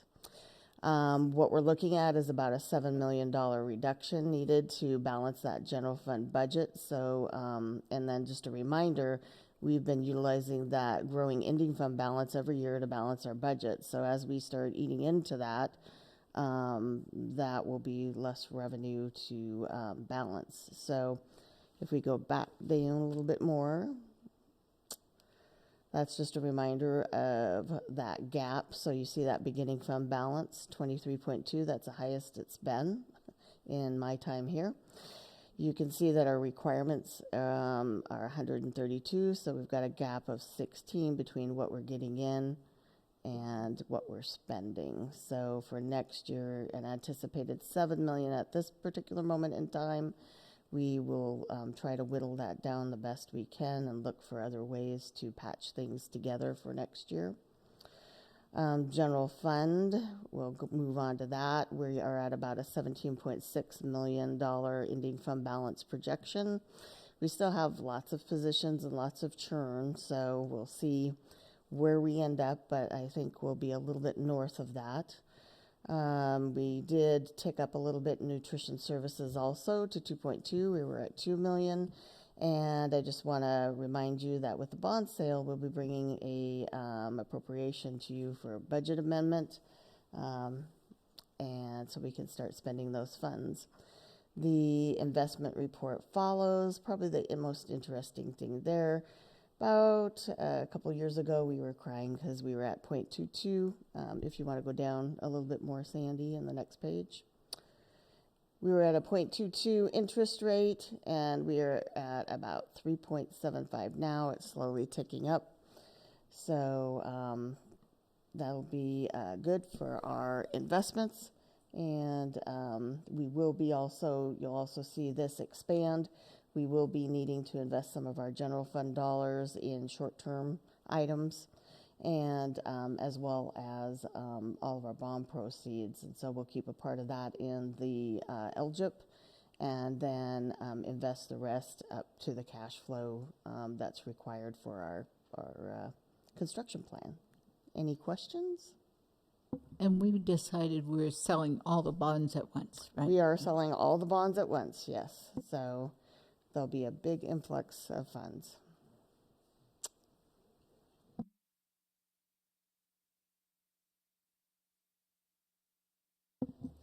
All right. Thanks, Pat. Thank you. And last but not least, our superintendent. All right, you get 2 minutes for each board member, right? I got 2 minutes at least. Right?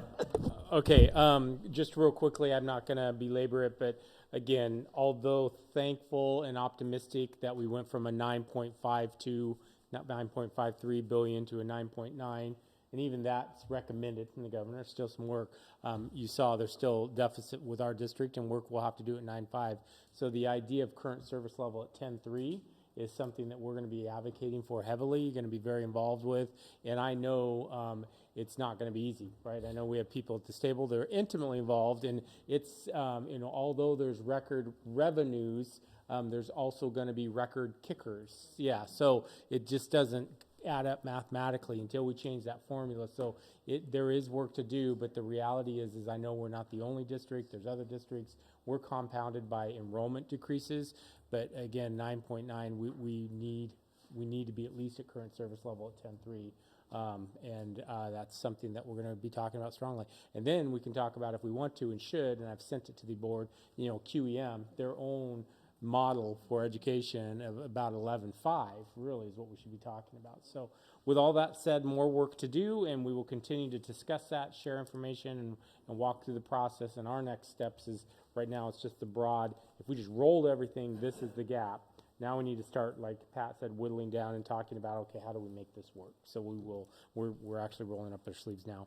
The other thing, again, others could weigh in on this better and way more educated than I am on it, but our legislative gavelled on January 9th, and I believe about 1,800 bills dropped at that time. I think the bills are up to about 2,400 now. Yeah, so there you go. So we're at the halfway-ish mark, yeah. Yeah. Yeah, so I hit a nerve there. About 600 that we're tracking and our legislative partners are tracking directly related to education. I'm not going to go into those tonight, but I will definitely send you some of the highlights in a written report so you know kind of what's coming and what people are talking about when it comes to the legislature. We're in that season. So I'm going to skip that. Two other things I'm going to give you as we walk out tonight.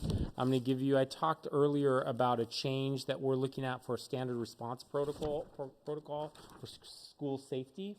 And it's related to the I Love You Guys model. Some of you might have heard of it. At your board presentations, you've seen it. So what we're going to be doing is putting together and adopting this protocol, which basically is hold, secure, lockdown, evacuate, shelter. All of these are free source materials that we can access. There's no cost to it, but it is a change to our current system, and we'll be rolling that out next year. Actually, the high school's already gone to this. You might see these signs in the high school right now. They're piloting. They're doing it this semester, and next year our entire district's going to be going to this. So I just was updating the board, sharing. And again, I'll give you this material. There's a lot more on the website, but as we walk out tonight, I'll hand that off to you. The last two things, I'm also going to hand you a packet as we walk out tonight. I'm not going to talk a lot about it, but it's just enrollment. When we talk about budget, when we talk about declines, just giving you an idea where we're at, the latest report we have. So I'll hand you this packet on the way out. If you have time, you're interested, want to look at it, you want to call, you want to text, questions about it, great. If not, I totally understand, you know where we're at with enrollment, but I just thought I'd share because we're giving you an update around budget tonight as well. Two other things, and very brief, just a couple highlights. I tell you every year that or every board meeting, I ask our administrators, our cabinet to share with us highlights, family engagement events, activities, concerns, in your choice. And I've just highlighted a few that I thought the board would want to hear about. So the first one, because I might skip some of these ones, and this one's probably the most exciting, is we had 500 plus attendees at our first Lunar New Year celebration. And I believe I was there and did a little introduction. So 500 plus people, just amazing community event. 200 plus attendings at Menlo Park Multicultural Night, so an elementary school. Yeah, just really proud of everyone involved in those, and we have some great events coming up this month as well that we'll share a little more around later. Our admin team, we did review Youth Truth data, and we'll be following up with that next month and sharing. Just wanted you to know we spent a half day with our admin going through and looking at the data and unpacking it and starting to talk about plans. I had the privilege, our staff of color team met with me, and I had the opportunity to listen to them about needs, personal stories, and actually they're reporting back to me, but I was going to report to you because I had the privilege of sitting down with them. They asked for the meeting, and really they just wanted to update. They wanted to update the work, let them know that we're still here and we're still passionate about our work and our freedom dreams, and they have a vision for some new freedom dreams that they're excited about launching. So really excited about, that was a fun meeting. Two others you might have saw and some people recognized a little bit. Math adoption. We're starting our community engagement sessions. Left, but Brooke's still here. Engagement sessions around math adoption. We have 3 nights scheduled for each level. Sessions are via Zoom. Worked with IDA, interpretation, et cetera, et cetera. But the first night they had over 43 participants and they answered 50 plus questions either live or through the chat. So neat little just update, snapshots. Also, 2 of our staff members, Ida and Jeff, you met tonight or know Jeff, hosted a Somali community forum on the 28th to address some myths and concerns about medication. There were some things going around in the community that we were forcing medication on students and so again, trying to clarify that's not accurate, that's not true, but it was a good positive event. And then the last one, we are the only district celebration here. We are the only district, it's still here. We're the only district in East Multnomah County who has job placements with the Vocational Rehabilitation Office. Our in-house vocational department has worked to secure paid employment for several of our students throughout the city. Several more students have worked to experience unpaid and desirable job locations like Javaca, Lentz, Autobody, Ace Hardware, Milton's Motel, Birch, Portland Nursery, Mount Hood Community College Theater, and many more. Our students are not only getting skills for employment, they are life skills on campus, but out in the community as well. And this is through our community transition program, right? Yeah, so. Yep. Yep. So, and the very last thing is much more, these are kind of fun and positive, but I want to spend some time, if you'll indulge me, and I promise to be under a minute here, but I want to take the opportunity to communicate with our community and reach out to our community. Basically want to follow up with the communication we sent out as a community, our district sent out regarding a former employee. Many in our community probably saw that. First, I want to reiterate that the safety and well-being of our students and staff is the highest priority of the David Douglas School District. Whenever that safety is threatened, we want to communicate with our community and share with our community. As stated in the previous communications, the district was informed by Portland Police of allegations of sexual abuse by a now former employee. You may have seen media reports regarding the arrest of the employee his name is Mr. Devontae Carter. Mr. Carter volunteered at the David Douglas High School boys basketball program beginning in 2018. In January 2020, was hired as a junior varsity basketball coach. In October 2020, he was also hired as an in-school suspension monitor at David Douglas High School and left that position in April of 2022. He continued serving as a JV basketball coach until December 19th, 2022, when the district was informed of the allegations against him. The district immediately placed Mr. Carter on administrative leave, and we have ended his employment at this time. both as a volunteer and later in his prospective employee. He did clear criminal history verification.